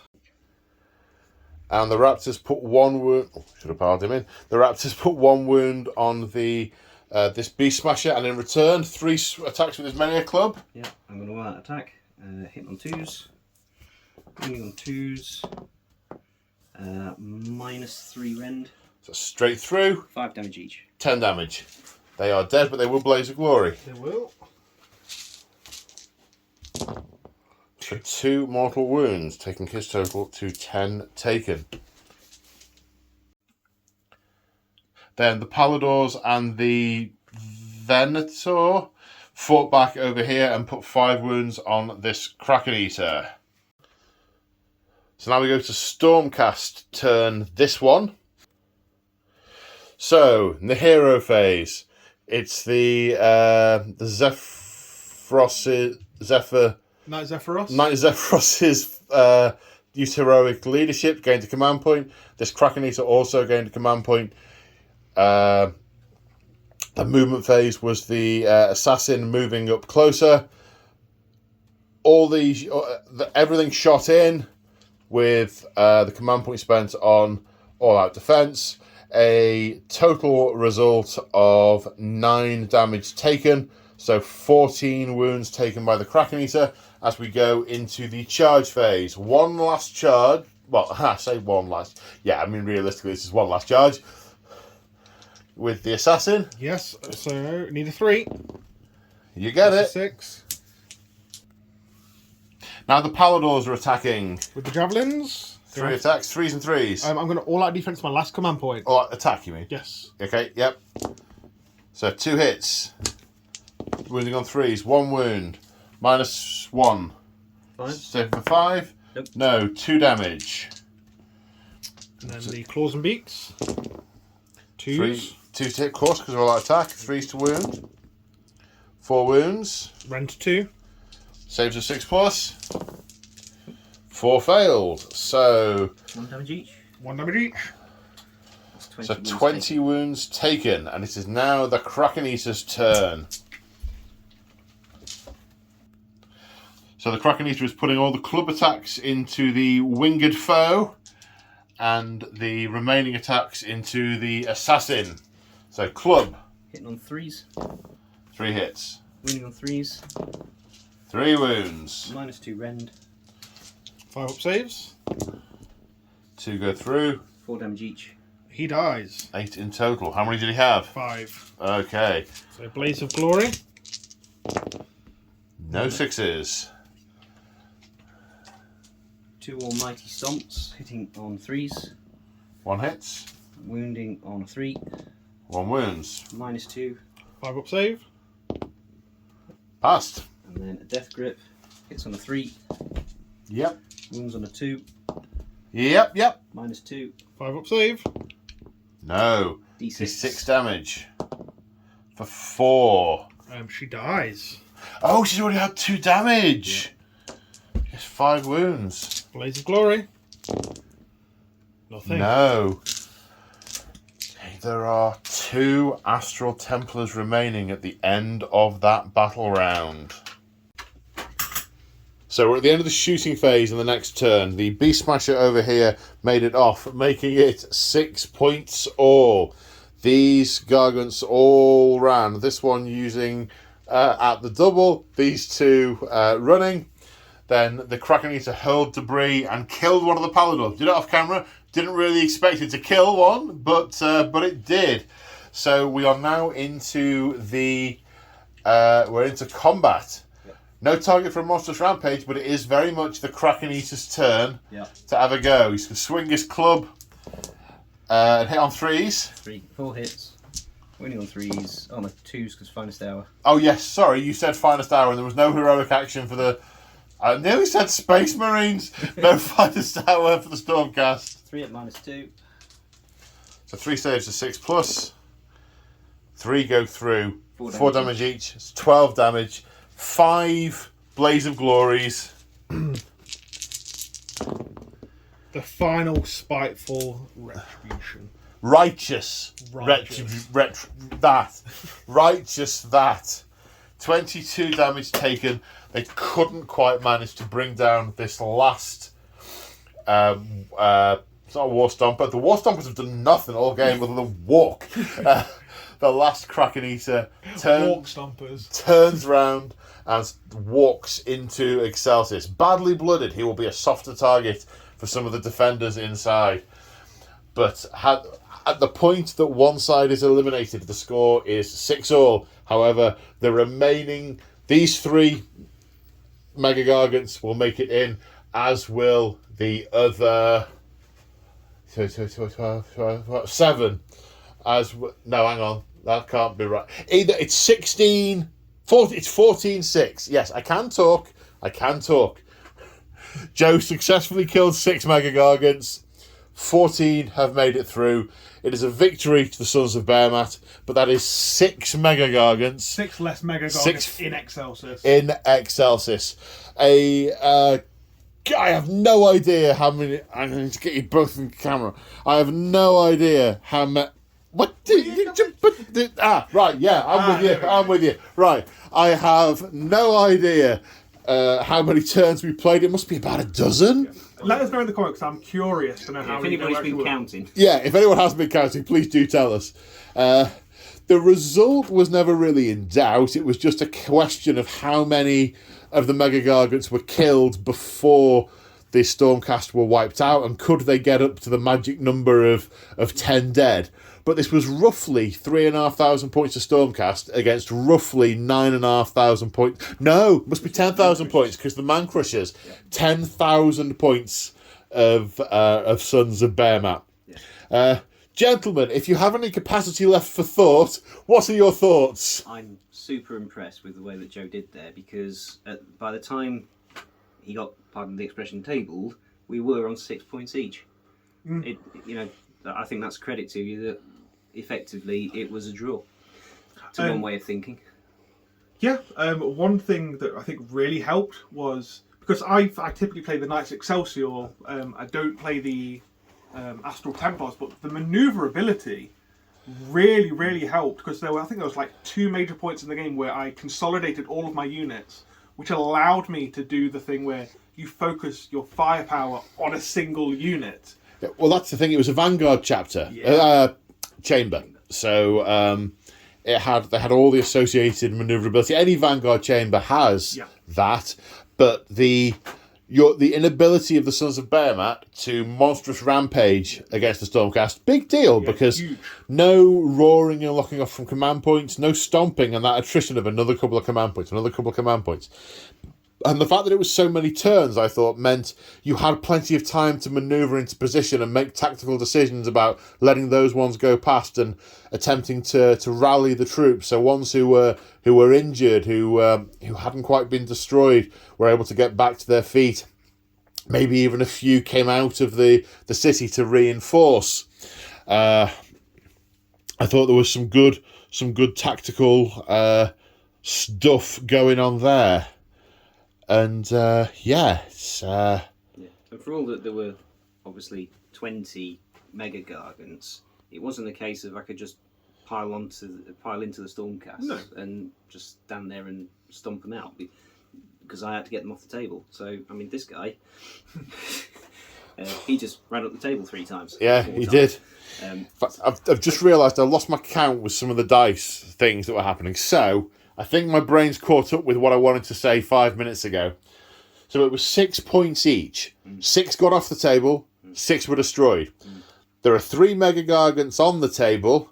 6 and a 6 is 12, plus 3 is 15. Means there were 5 more off the table. Yeah. Was all that there was left to come on. And okay, 5 Mega Gargants, that's 2k, but even so, 2 and a But bit k. against an army a third of the size, effectively. Yeah, super impressive. I feel like one of the biggest things is when I made the decision to push up the board, because I mentioned being able to get 2 potential engagements with a Mega Gargant as opposed to an engagement and then it moves off. Yeah. Was huge. The dice didn't go in the favour with the Retributors, and you did a great job wiping them out. But if that happened a couple of turns earlier, it might have been almost scarily close at that point. Yeah. But the rallying Paladins consistently was. Yeah, you didn't quite get back up to full strength, which No, is no. what I was afraid of. Yeah. But it was only a couple of turns. It was no more than in one turn you got 2, but other than that, it was 1 a turn with the Retributors. And I think we spent a lot of time before the game talking about how to balance the scenario and how to make sure that it was sufficiently random, but also it played out the story, but actually made a game that was a game rather than just moving pieces around the board and going, and this side was always going to win. Yeah. And so... I still maintain this game is a draw. No, it's not, because there's another 5 coming up the table. But The challenge was to kill... The very uphill challenge was to try and take out 10 or more. And that's sort of 4 or 5k from a 3k list, but also being threatened by others. Because also don't forget, a number of them walked off the board that had taken lots of damage. Yeah. So it was a case of can you finish them off? There was some good tactical decisioning about, right, we have to let that one through because we're not going to be able to take it down in time. Let's concentrate on one of these others. Very, very close game from a playing out perspective. The story, always that these 20 Kraken Eaters and friends... It was never about winning the day, it was about exacting a large enough toll to make the next guys within the city. And maybe one thing we don't know that we got right was the threshold for victory. So maybe 5 Mega Gargants might have been the minor victory threshold for Stormcast if we were to look back at doing it again, and 10 would be the major victory. Maybe it was 6, maybe it was 7. Impossible to say. Now we know the result, but maybe that was one thing. If we were playing through this again, please God no. If we were playing through this again, that we might tweak. Yeah. No, I think the scenario played out really well, and I thoroughly enjoyed it. Let us know what you guys think of the scenario, because it was a custom one. I felt it worked really, really well. Yes. Thematically as well. I love the hanger-ons.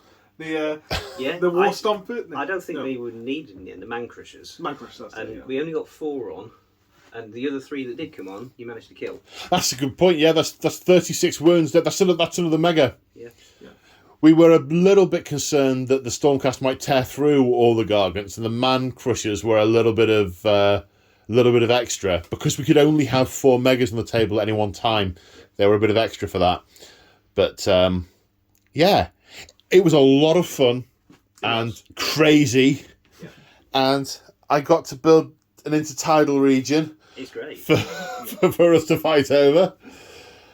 So, big thank you, gentlemen, for coming down and playing this crazy game for what feels like 12 hours.